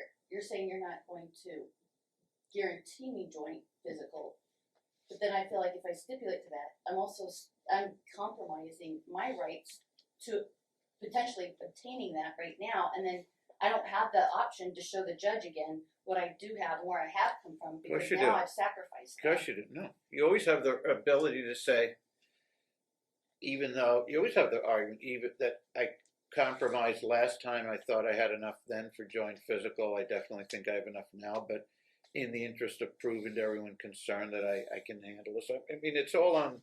You wouldn't really be waiving anything concerning that. That's Now, the problem I was struggling with is this burden. That may not. It could be a case that doesn't make much difference. Which burden were based on which, but if it reverts back to. It seems to be you're correct, a remand for better or different findings, particularly on legal custody. It didn't seem to say tear it down, start from scratch, and nullify the whole hearing, which means if you look at it that way, and then she does have to meet change of circumstances burden. If it's a total do-over, which I didn't interpret it as being, and I didn't interpret it as being, but it is a little confusing. I feel like it's a combination of the two. Maybe.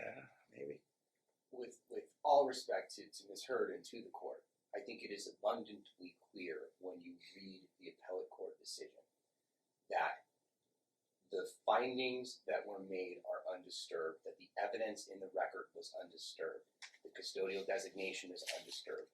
What they wanted was additional findings with specificity from the court, mostly, almost entirely. The additional thing they did is they vacated child support arrears. That's the only issue, Judge, that they took their hands and said, we're wiping that out because there was an offset for the cost of supervision, which Ms. Hurd didn't pay. But regardless, right, when it came to the rest of that, that is the opinion. Right? I mean, that's how I interpreted it as well, but I think to be on the safe side, I am going to operate from an assumption that it was set in stone at that time of the primary and that she has the higher burden. But then I'm going to rule on as a protective mechanism, which the court does from time to time. If the court's erroneous in that and they do start on a best interest standard, walk through that and determine whether the results would be any different. If the results are different, then we do have a big problem as to which standard. If the results are the same, it's hard to say, I you know. tend to think they're going to be, but I do think from the legal perspective, and since we are all concerned about the record because Mhm. of the potential for appeal, which we've certainly already seen in this case, I do think that that's the premise that we're starting from. So it's not as though the Supreme Court or the appellate court said, "Oh, there was never a trial. None of that ever happened," right? That is absolutely still there. It just simply said, give us additional specific findings. Really, Judge, and I told you this last time, I think it's very, very reasonable and fair of you because that's who you are as a judge to hold these proceedings. But I think there's a lot of judges who would have simply issued a written decision consistent with the appellate court and you wouldn't be having these proceedings. So, and I appreciate that you've given everybody the opportunity to be here. But I think it's very, very clear to me from that opinion that that's where we are. So if Ms. Hurd believes that based upon all of that, you know, that there's, you know, candidly what she's talking about is trying to modify, right? We can't just ignore the circumstances that presented But I themselves don't in the agree order. that to have it ever have a Yeah, I understand, and I understand what you're, and I understand what you're indicating, and I do. A lot of courts would have taken the action you take, and we get into that area of to what extent do we just rule on what's before us, or in this field, what preemptive measures do we? Because if these two are left with the same conflict, the same parenting problems, this is going to be endless, and he's going to be spending tens of thousands he doesn't have. Just like this whole thing about potty training. If no one wants to have a sensible dialogue as to how, if neither side, or particularly the one side, didn't understand, it's not a matter of what we say or think, it's a matter of getting the parties into the same room with the specialist and follow those marching orders. I'm just hoping they take something from this in the sense of a conflict resolution. And I don't mean to be blunt, say it doesn't really, well, I will be that blunt, it doesn't really matter what the parties think of a specialized medical or developmental issue if they disagree. It is in the hands of the people who've spent their entire life studying these matters and dealing with the child. Now, I do think that the path of far less resistance should have been taken, would have been 1,000 times more effective. And usually these appeals aren't entertained until they say, did you try and obtain a rehearing or a retrial? Because the court indicated it was extremely very open to, anytime someone doesn't appear, it's very open to a motion explaining why that situation is, and the court liberally reopens the matter and lets them argue. Does it always lead to different results? Of course not. Sometimes it doesn't, but at least that was available, and that's wasn't taken that way. Instead, all this time was invested, plus a lot of incurred attorney fees on his side. So, you know, I think a simple motion on some of these issues may or may not have been effective. I think I said that, Judge, Right. 9 months ago. Right, yeah. So I 100% agree with you. Yeah. Ms. Hurd, you seem to be asking me a question. If we're in the context of settlement, as I said, we proposed a schedule that over a period of 3 months expanded your time in what I thought was a very, very meaningful way, restored your legal custody. I'm not trying to prejudice you, Judge. I'm just speaking. No, I understand. And so what my perspective is, and it's consistent with what I believe to be the status of the law under the remand from the court, is that wanting to then bootstrap that into a date certain where you automatically get a custodial designation change, I'm unwilling to agree to that. That's The what court absolutely reserves jurisdiction. If you feel at some point in the future, once this matter is resolved and obviously the remand's been handled and the case is closed, that there is a sufficient basis under the law to file a motion for that. I'm not trying to give you legal advice. That's the mechanism. I wasn't telling you. No, You're and never And by the gonna way, get that settled. might not even be necessary, because if things are really going swimmingly and you contact them 6 months or whatever down the road, and Mr. Friedman advises his client, everything seems to be going well, do you really want to spend tens of thousands more and a lot of stress and headache fighting this? Who knows? I mean, because most of the time that's how these things end. It's no guarantee it would here, so they're trying to protect his client because he doesn't know. There's no guarantee it's going to progress that way. But law of averages, from what I'm seeing and observing, I think things are going to go really well, and you may be in that position a few months down the road. But they got to protect themselves in case it's one of those But I cases feel like I'm where. in that position right Yep. now. But just there are, and I tend to think, that you might very well be in a position, if not now, then in the relatively near future. But that's why these exercises I have beforehand are very informative. The fact that I couldn't get you to understand that you think it's reasonable to just say, take my word for it on the developmental issue, don't listen to anything he said, and the fact that I had to kind of fight you to acknowledge what's painfully obvious. Effective parents who who are going to co-parent and exercise custodial rights on a 50% basis, and as you say, then by extension make a lot of these appointments. The fact that, and candidly, he didn't. It took a. I had to question him, and this wasn't part of the record per se in terms of testimony, and I had to explain it a little bit to him as well. But I think he gets it.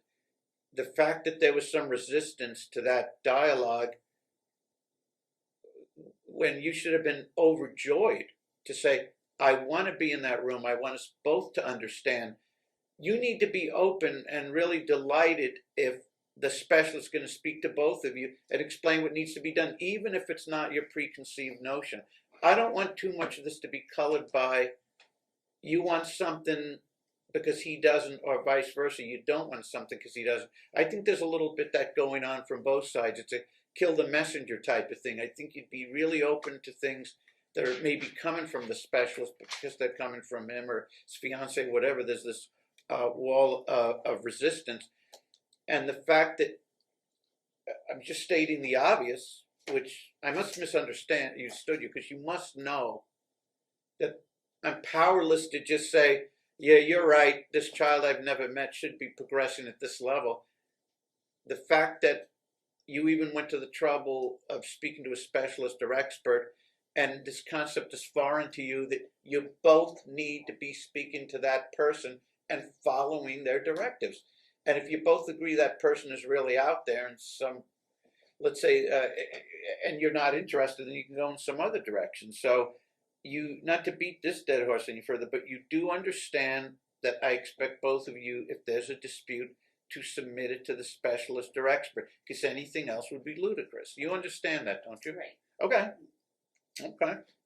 Now, so I guess that's kind of where we are. Now, I don't know if it helps, but as far as the whole business about disclosing settlement offers, I understand that while parties are trying to negotiate a case, let's say a financial case, and they're going back and forth for months, that information understandably should be protected. But when we get at this point, we have to understand, number one, that rule is mainly to insulate lay jurors in jury trials from being tainted with information. Well, he must be liable for the accident, or he wouldn't have offered us $40,000 to settle it. And number two, it makes no sense to say we're protecting the settlement negotiations when the first sentence from each party's opening argument is, here's where we think this should wind up, and that's exactly what they would have just obviously proposed. So I think we don't need to be too cagey or concerned or gun shy about that in my estimation. So I'd be delighted to hear. To share my proposal with Your Honor. The only thing I would ask on the record that we do a canvass is just make sure there's a conflict waiver, only because of the appellate history of this case. I Sure. have to tell you, my client Sure. will waive any conflict that might arise. We don't believe there is one in sharing that with you, but I think it would be important that Ms. Hurd acknowledge the same. Right, you have to be. You can't use this issue that I asked you what you offered, and you willingly told us, and then you say later the court shouldn't have asked. If you feel that way, then don't tell us. But I just think it's something that's almost borderline nonsensical to get concerned about in this context, because the first sentence you're both going to tell me in your opening arguments or your testimony is, here's where I think the schedule should be, and here's when I think it should change, and here's what it should change to. That's going to tell me essentially exactly what you guys were discussing. So it's up to you if you want to tell me where you think. Now, if you are somewhat concerned about this issue, we can probably handle it just in an abundance of caution with the opening arguments. You don't have to phrase it, here's what I offered them. You can just say, here's what I think should happen. Maybe we'll handle it that way. That's fine too. So that said, Mr. Friedman, we've heard this various dialogue and Q&A and discussion from everyone. So the opening arguments from each side will probably be pretty to the point, just as to what should the final ruling be as a result of the evidentiary hearing, I suppose. I would agree. I would agree to that. Okay. Yeah, let me just make sure I understand. Forgive me, Judge. I'm not trying to belabor this. It's just because of the way that this has transpired over a period of time. Sure. I said I am happy to simply share with the court what I believe, what Okay. we're willing to agree with, but obviously I just want to make sure that you're okay that that's not an issue, that we have this conversation, then we all of a sudden reverse gears and Right, start and the if trial. it there's is a some appellate possible issue, then we'll just phrase it not in terms of what you guys said when I wasn't in the room, but what you think should happen now. That's fine. I can agree. So with that. in terms of opening remarks, which This- from your, and it probably doesn't have to be lengthy at this point. So then, but What is your side asking for? What does your side believe the evidence? Who's being offered to testify? well, And what's at the end of it? What would you be suggesting the Sure. rulings are? So, do you want my entire opening argument, which is not what I think you want, or would you like me to simply say, because it's not, to be fair, Judge, what I believe the evidence necessarily would support. It's what my client, I believe, is willing to do in the spirit of cooperation. So, Fair enough. okay. If we can just deal with that, like unless there's some real surprises or game changers during the testimony and evidence, which it could be, what is your, as you're sitting here now, what is the likely relief that you would, and it can always change, but likely Okay. relief you'd be requesting? So without waiving my ability to make, if we do get into a trial, a full opening and discuss the various Sure. ways that I think that needs to happen, what we would be willing to do to resolve the case, if that's okay, if I can say that, resolve the case today, I think we're all on the same page. That's fine. We've already told Your Honor that we would stipulate to joint legal custody. We've already told you that, that's already been done. What we'd like to do on physical custody, because we believe this is more than reasonable, would be currently Ms. Hurd has 4-hour blocks on Wednesday and Thursday, right? Wednesday from 4 to 8, Thursday from 4 to 8. What we'd like to do to incorporate her back into Aslan's day-to-day routine, right, which is Wednesday, she could pick Aslan up from school, have her after school into the evening overnight. Thursday morning, she would take the child to school. She would get that experience. Child concludes the school day. She would pick Aslan up, and she would have an after-school evening routine with Aslan until Thursday at 8 p.m. So it's basically overnight, Wednesday to Thursday at 8 p.m. Pick up from school, and then an exchange at Starbucks at 8 p.m. on the back end of that. We would like to do that for a month. Okay. At the conclusion of that month, we would keep the Wednesday after school to Thursday at 8 p.m. That same block would remain in place. And then we would add in every other overnight Friday after school to Saturday at 6 p.m. That would proceed for a month. So I'm sorry, so for the next month it would be Wednesday from school, To pick up from Thursday at school went to Thursday at 8, 8 p.m. and after that it's Wednesday after school to, Then month 2 would be the same, Wednesday after school to Thursday at 8 p.m. And then every other week she would have a after school Friday pickup, overnight Friday night. so it's like to a week Saturday, 1, week 2 thing, to, okay. to Saturday at 6 p.m. Well, no, because on that week 2, she'd actually have the Wednesday overnight and the Friday overnight. Okay, so it would be Wednesday until, Wednesday after school to Thursday at 8 p.m. right, on week 1, okay, and on, then, on week 1, and then week 2 she'd have Wednesday after school to Thursday at 8 p.m. and Friday after school till Saturday at 6 p.m. why don't we just say Saturday at 6 p.m., what, she'd be keeping overnight Thursday and delivering Friday morning to school, right? No, I mean, he's not gonna come back in Thursday or Friday and, no, and then I have a third tier judge. okay, well, I don't get week, okay, so for a month it's Wednesday from school to Thursday 8 p.m. After that, on week 1 it's gonna remain the same if things go well, but on week 2 it would be Wednesday after school. But instead of just saying all the way through Friday night or Saturday morning, you mentioned about Thursday 8 p.m. and then adding on Friday or Saturday, which means he retakes some custody during that Thursday, Friday period. You'd have Thursday night overnight, and take the check because it's alternating judges because Yeah. it's not everyone. And then what we would do is on the third, she'd always again consistently the Wednesday overnight to Thursday, Okay. and then we'd add in Friday, Saturday, Sunday. Why don't we make it simple for me? After 1 month, week 1 would still be Wednesday after school to Thursday, 8 p.m., right? That's what. Okay, let's make this abundantly simple. On week 2 after 1 month, she would receive this day and this time to this day, this time. And then if there's an interruption in that, and Ashlyn goes back to that for any period, then it would be, and then this day and this time to this day and this time. Or if there is no interruption in that, then let's just give me the day and time she'd pick up in the day and time she'd I return, understand you. with the understanding she has I to do. deliver You to, don't she has like- to deliver to and from school. Well, then what we could do then, if you don't, then we could just. It's not a matter I don't like it, I don't understand it. Are you saying just that on keeping- week 2, he interrupts her time and has some Thursday or Friday time of his own? It's not that I'm saying he interrupts her time. I just Poor was- choice of words, Yeah, but I just he would was- retake. we were trying to give her every week. She has one overnight, and then Okay. what we're doing is giving her every other weekend and expanding the weekend. Now, if your preference is to not have the break, we could always. No, I don't. No, Or I'm it's saying more. if you It's think more it- fun. if It's you more think it fundamental. makes It's more much more sense. fundamental than that. I don't understand it. The only way to get me to understand it is you don't week 2. Instead of saying and then she resumes and gets this extra Friday or Saturday, just saying week 2 she gets this date and time Okay. to this date and time. Okay. So then well, And I'm sorry. but Did you and I do this sometimes? if there is an interjection in there where he has some of that, okay, let me ask this, maybe this helps. On week 2, would he be having some of that time? That's Week Like on Thursday and Friday. week 2, he would have all the custodial time with the exception of the overnight Wednesday to Thursday at 8 p.m.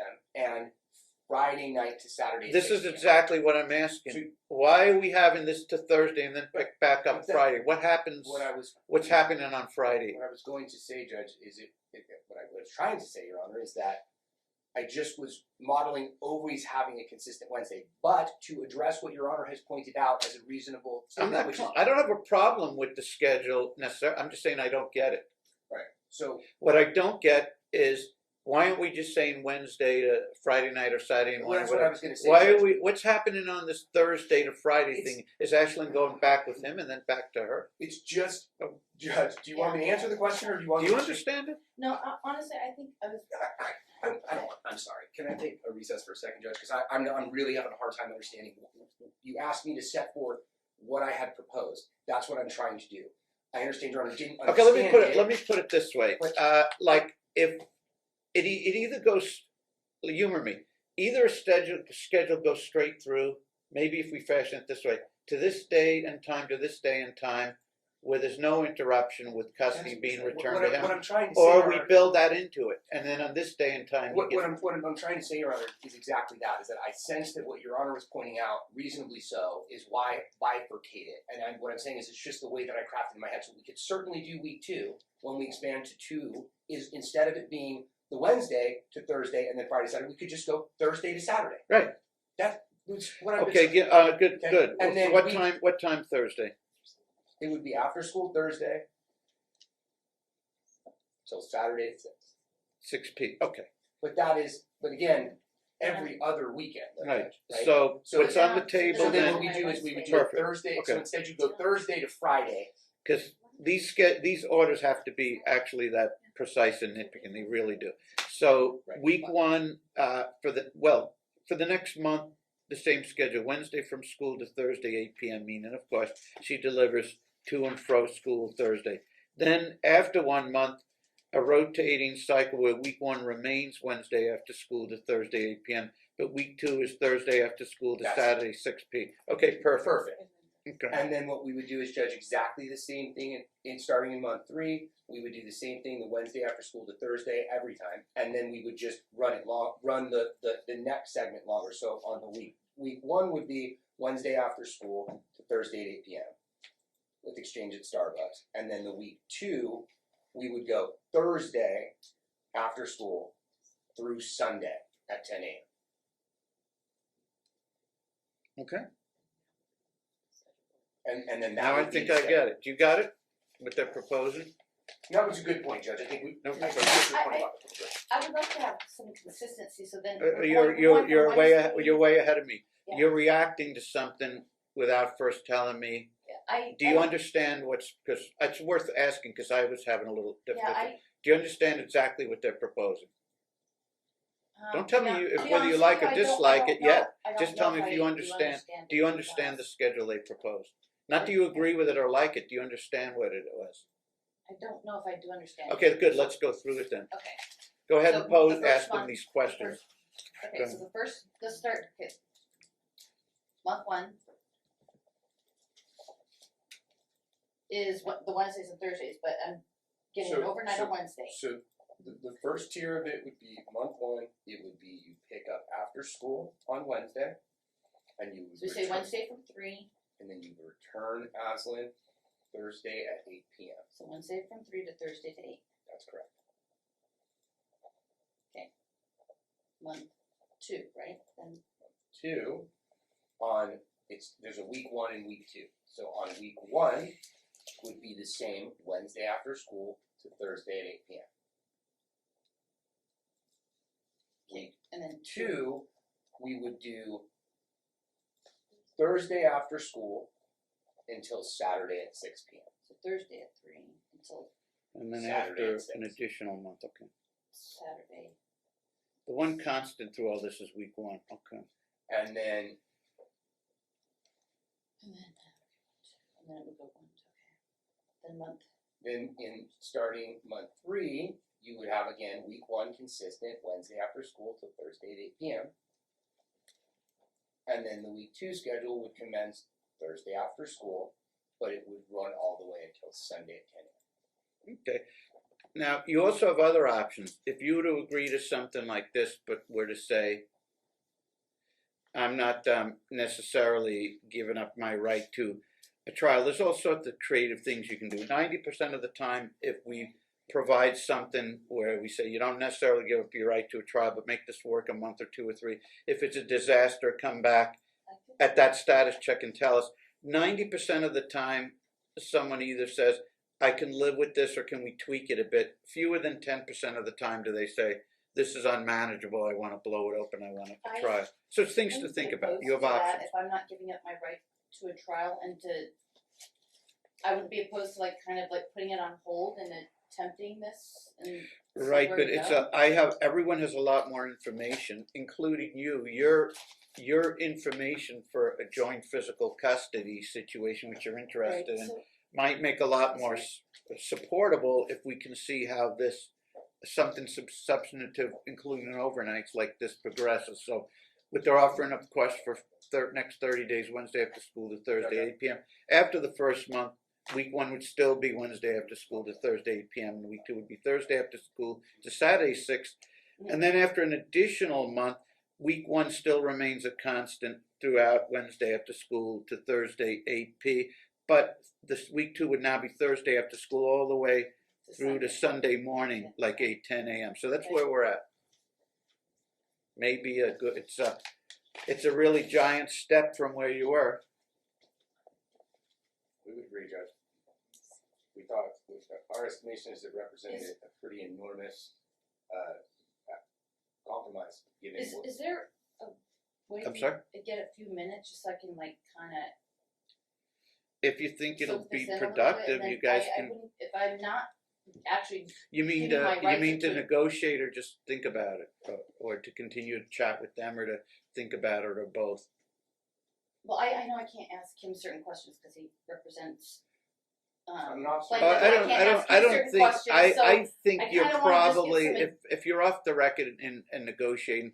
I think 98% of what you ask him, he's going to feel comfortable asking, unless it's you're penetrating deep into private communications with this client, which I'm sure you're not. I think he'd be comfortable telling you what he thinks about just about anything. I just like how you mentioned that I'm not waiving my right to a trial. I'm not waiving my It's right an idea. There's all sorts of ideas. but kind of postponing this to at least attempt it and try. I Respectfully, and I appreciate Again. the sentiment, I appreciate your suggestion, or that for me is problematic from a legal perspective and the That's- time that my clients invested. So Well, it's it could it'll either strengthen her, I agree, it could either strengthen her case from where it would be today, perhaps significantly, or if the things go really well, if things don't go well, then it would strengthen his case. So it's significantly from where it is today. So it's a gamble either way. I think, and I think Mr. Freeman's been alluding to this thematically, and as to where he's going philosophically on this, and I feel the same way. We're getting so hung up on these designations rather than saying, let's look at the time, let's look at the week, let's look at the quality of life, let's look at a generous timeshare with due consideration for a child's schedule, his work schedule, your schedule, all these. Let's look at real life, how we can reach something we agree to and not be overly concerned with some label, which is really a malleable label anyway. So I think there's a little too much emphasis on that. Oh, I have to have joint physical custody, rather than let me get a schedule which really provides quality parenting. Translation, you'd much be better off with a more generous schedule and not have the designation joint physical than you would a joint physical schedule where the schedule doesn't really reflect as generous a situation. So let's just focus on getting some real life quality time and not so fixated on these designations, which there are cases where with custody of a 13-year-old child where primary parent changes hands 4 or 5 times until that child is 18 and all that. So let's not get too hung up on that, but I agree we can't ignore it either. But let's focus on what's working. This seems to be a pretty significant, if not even dramatic, expansion from where you were. How realistic it would be for the court that it would equal this or go beyond that, I don't know, because I haven't heard the evidence or arguments. But based on what we do know so far, which isn't everything, because we have to hear updates from the parties and their arguments, I think it's something. I dare say, if you had an attorney, they'd probably really give a lot of, not just consideration to it, but I think they'd be enthusiastic about it. But this is what's difficult, because you don't have an attorney. These are just observations, and you don't know whether to take my word for that or not. So, and I get it.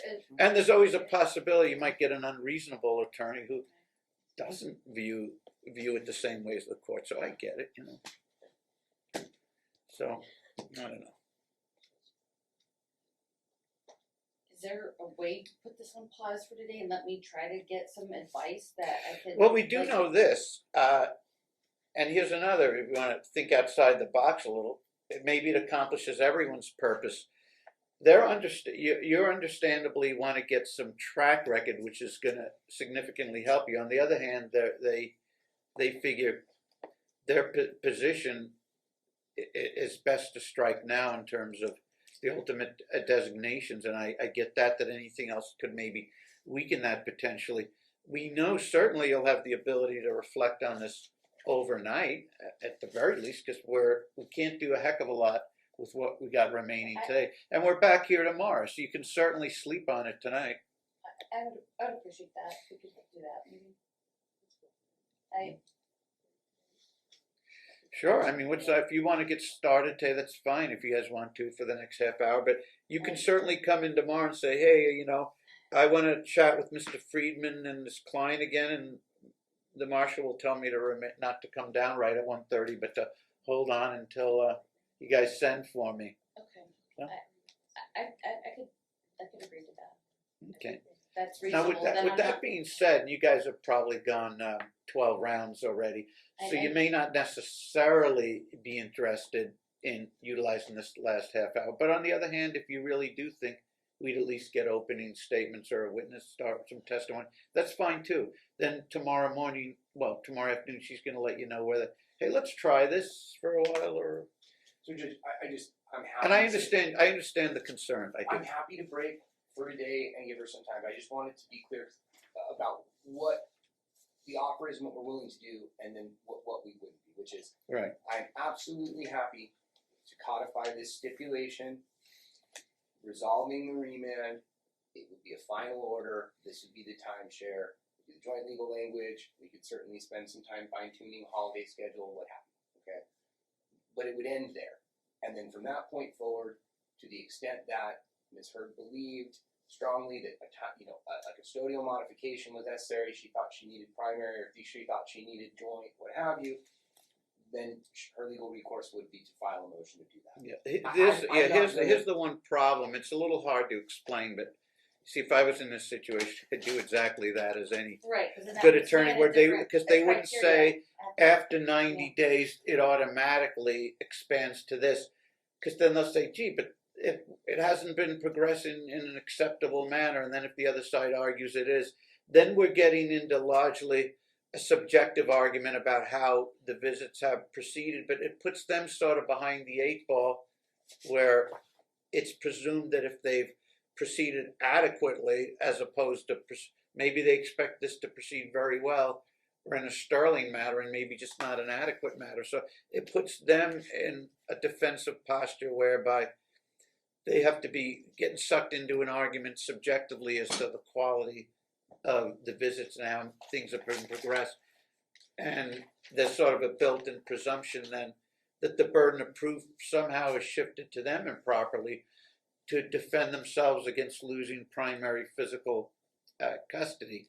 So they really can't be in that position, but you can accomplish, I think, the same purpose, protecting you fully while also protecting them, which would, and requiring that it's just not going to be enough to show that the visits have proceeded adequately. We still may need a bit more than that before agreeing that a joint physical custody is in place. And there may be other things. Let's say it proceeds adequately, but let's say we're still having problems with debating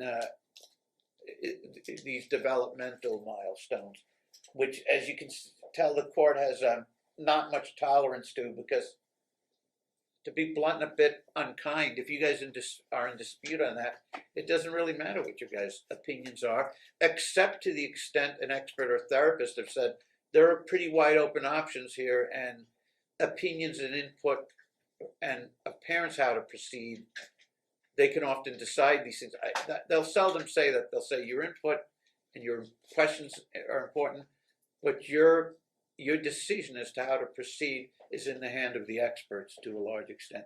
So there may be more involved. There's that. Let's say the visits go without too much of a hitch, but we have communication issues that persist, disagreements as to medical developmental issues. So they don't want to put themselves in a position where all these other matters could be quite problematic, and yet the visits proceed, let's say, in a C- or an adequate or passing fashion, but all these other issues are not proceeding well, that they would lock it in where he automatically loses his primary status. So we have to do something which is fair and reasonably protects both sides. And I'm just throwing out some ideas that might work, and you'll have the night to think on it now. If I could have the night, I would Sure. appreciate that. Well, we'll be back tomorrow anyway. You can absolutely have the night. The only reason that I said what I said is because when we wrote before and then we came back, I just want to be clear on what the offer is that we're willing to do and what we're not. And so if you understood now I me get in your it, now I get it. it's not me sandbagging. I'm not looking to take something from you. It's just simply based on. I understand if I could just. And I don't get, and I can't get it too Okay. much into, and I usually, when people are unrepresented, it's a little tenuous to get into too much, oh, if you're a lawyer, you should definitely accept this or that, or you should definitely reject this or that. But I think it's on safe grounds to say that if you had a lawyer, I think your lawyer would give probably serious consideration to this, probably even be pleasantly surprised by it. That could be wrong, but according to who you hire, but I think the vast majority of them, the experienced ones, would probably think that, but there's a bit of speculation there. But I guess the point I'm trying to make, it's a pretty significant leap from where we were. It's an unusually large leap. Not that all such, not the cases similar to this are against the backdrop of an identical fact pattern. All cases differ, but cases can still be lumped into certain general categories. And most cases in your category with this degree of contact, it generally would be relatively uncommon for it to proceed to this level. If that's a translation that sometimes offers, accepting an offer is better than you wind up with a trial, sometimes that's the case. And it's a little hard to know for sure until we hear the evidence and arguments. But I'm trying to tell you that it looks like a pretty generous leap. And I understand your concern about you want to get to joint physical custody. That's your goal eventually. And their concern is, yeah, but we're not going to just automatically indicate that if this schedule is complied with for a short amount of time, that automatically occurs, because there's a lot of other considerations. Plus, he unduly jeopardizes a hard-fought-for legal custodial status that he'd lose all force and effect of in terms of burden of proof, etc. So, I don't know, just That's very, very accurate. So I understand where both of you sides are at. So Thank you, Judge, for weighing in and, Sure. and helping us. It's heard it sounds like you want to take the evening. Yeah, so if you you can don't see tomorrow. Okay. Okay. So we'll be in recess now. If you guys have anything else you want to speak Judge, about we just need your overall or personal cell something. phone so we can call you this evening if we run into a snafu. There you go. Okay, so I think it's a little weird that every single time they're in court, Mom talks about potty training. And she cannot answer the judge when the judge asks, what steps do you need Dad to do? The only thing she could say is communication. That is not what he was talking about. He's talking about when she needs to go to the restroom, what do? Do you call Dad and say, guess what? She has to go to the bathroom. No, that's not what you do. That's what he wanted to know. What do you do? And Mom had no answer, so I'm wondering, does Mom even know? She's so focused on it. You would think she would have some steps, but she doesn't. So, and personally, I'd be very happy about the girlfriend wanting to help teach her how to go to the bathroom. But that's me. So, and then the attorney gave her steps to get more and more time with her daughter. And she went home and thought about it after this hearing, and guess what? She wants a trial. So tomorrow, there's a trial. She's so focused on the words, the, soul physical, soul legal, that she's forgetting to spend time, that she's forgetting that she's going to be able to spend time with her daughter if she would just let go of needing to be right. She needs to be right so badly that time with her daughter doesn't matter. What matters is Mom being right, which is really, twisted. And then it just drives me nuts that she constantly interrupts everyone. She cannot keep her mouth quiet. And I'm wondering what causes her lack of impulse control. And then she said she wants to take the LSATs, so she wants to be a lawyer. Okay, we'll see how that goes. Anyway, thank you guys so much for watching, and I'll see you tomorrow.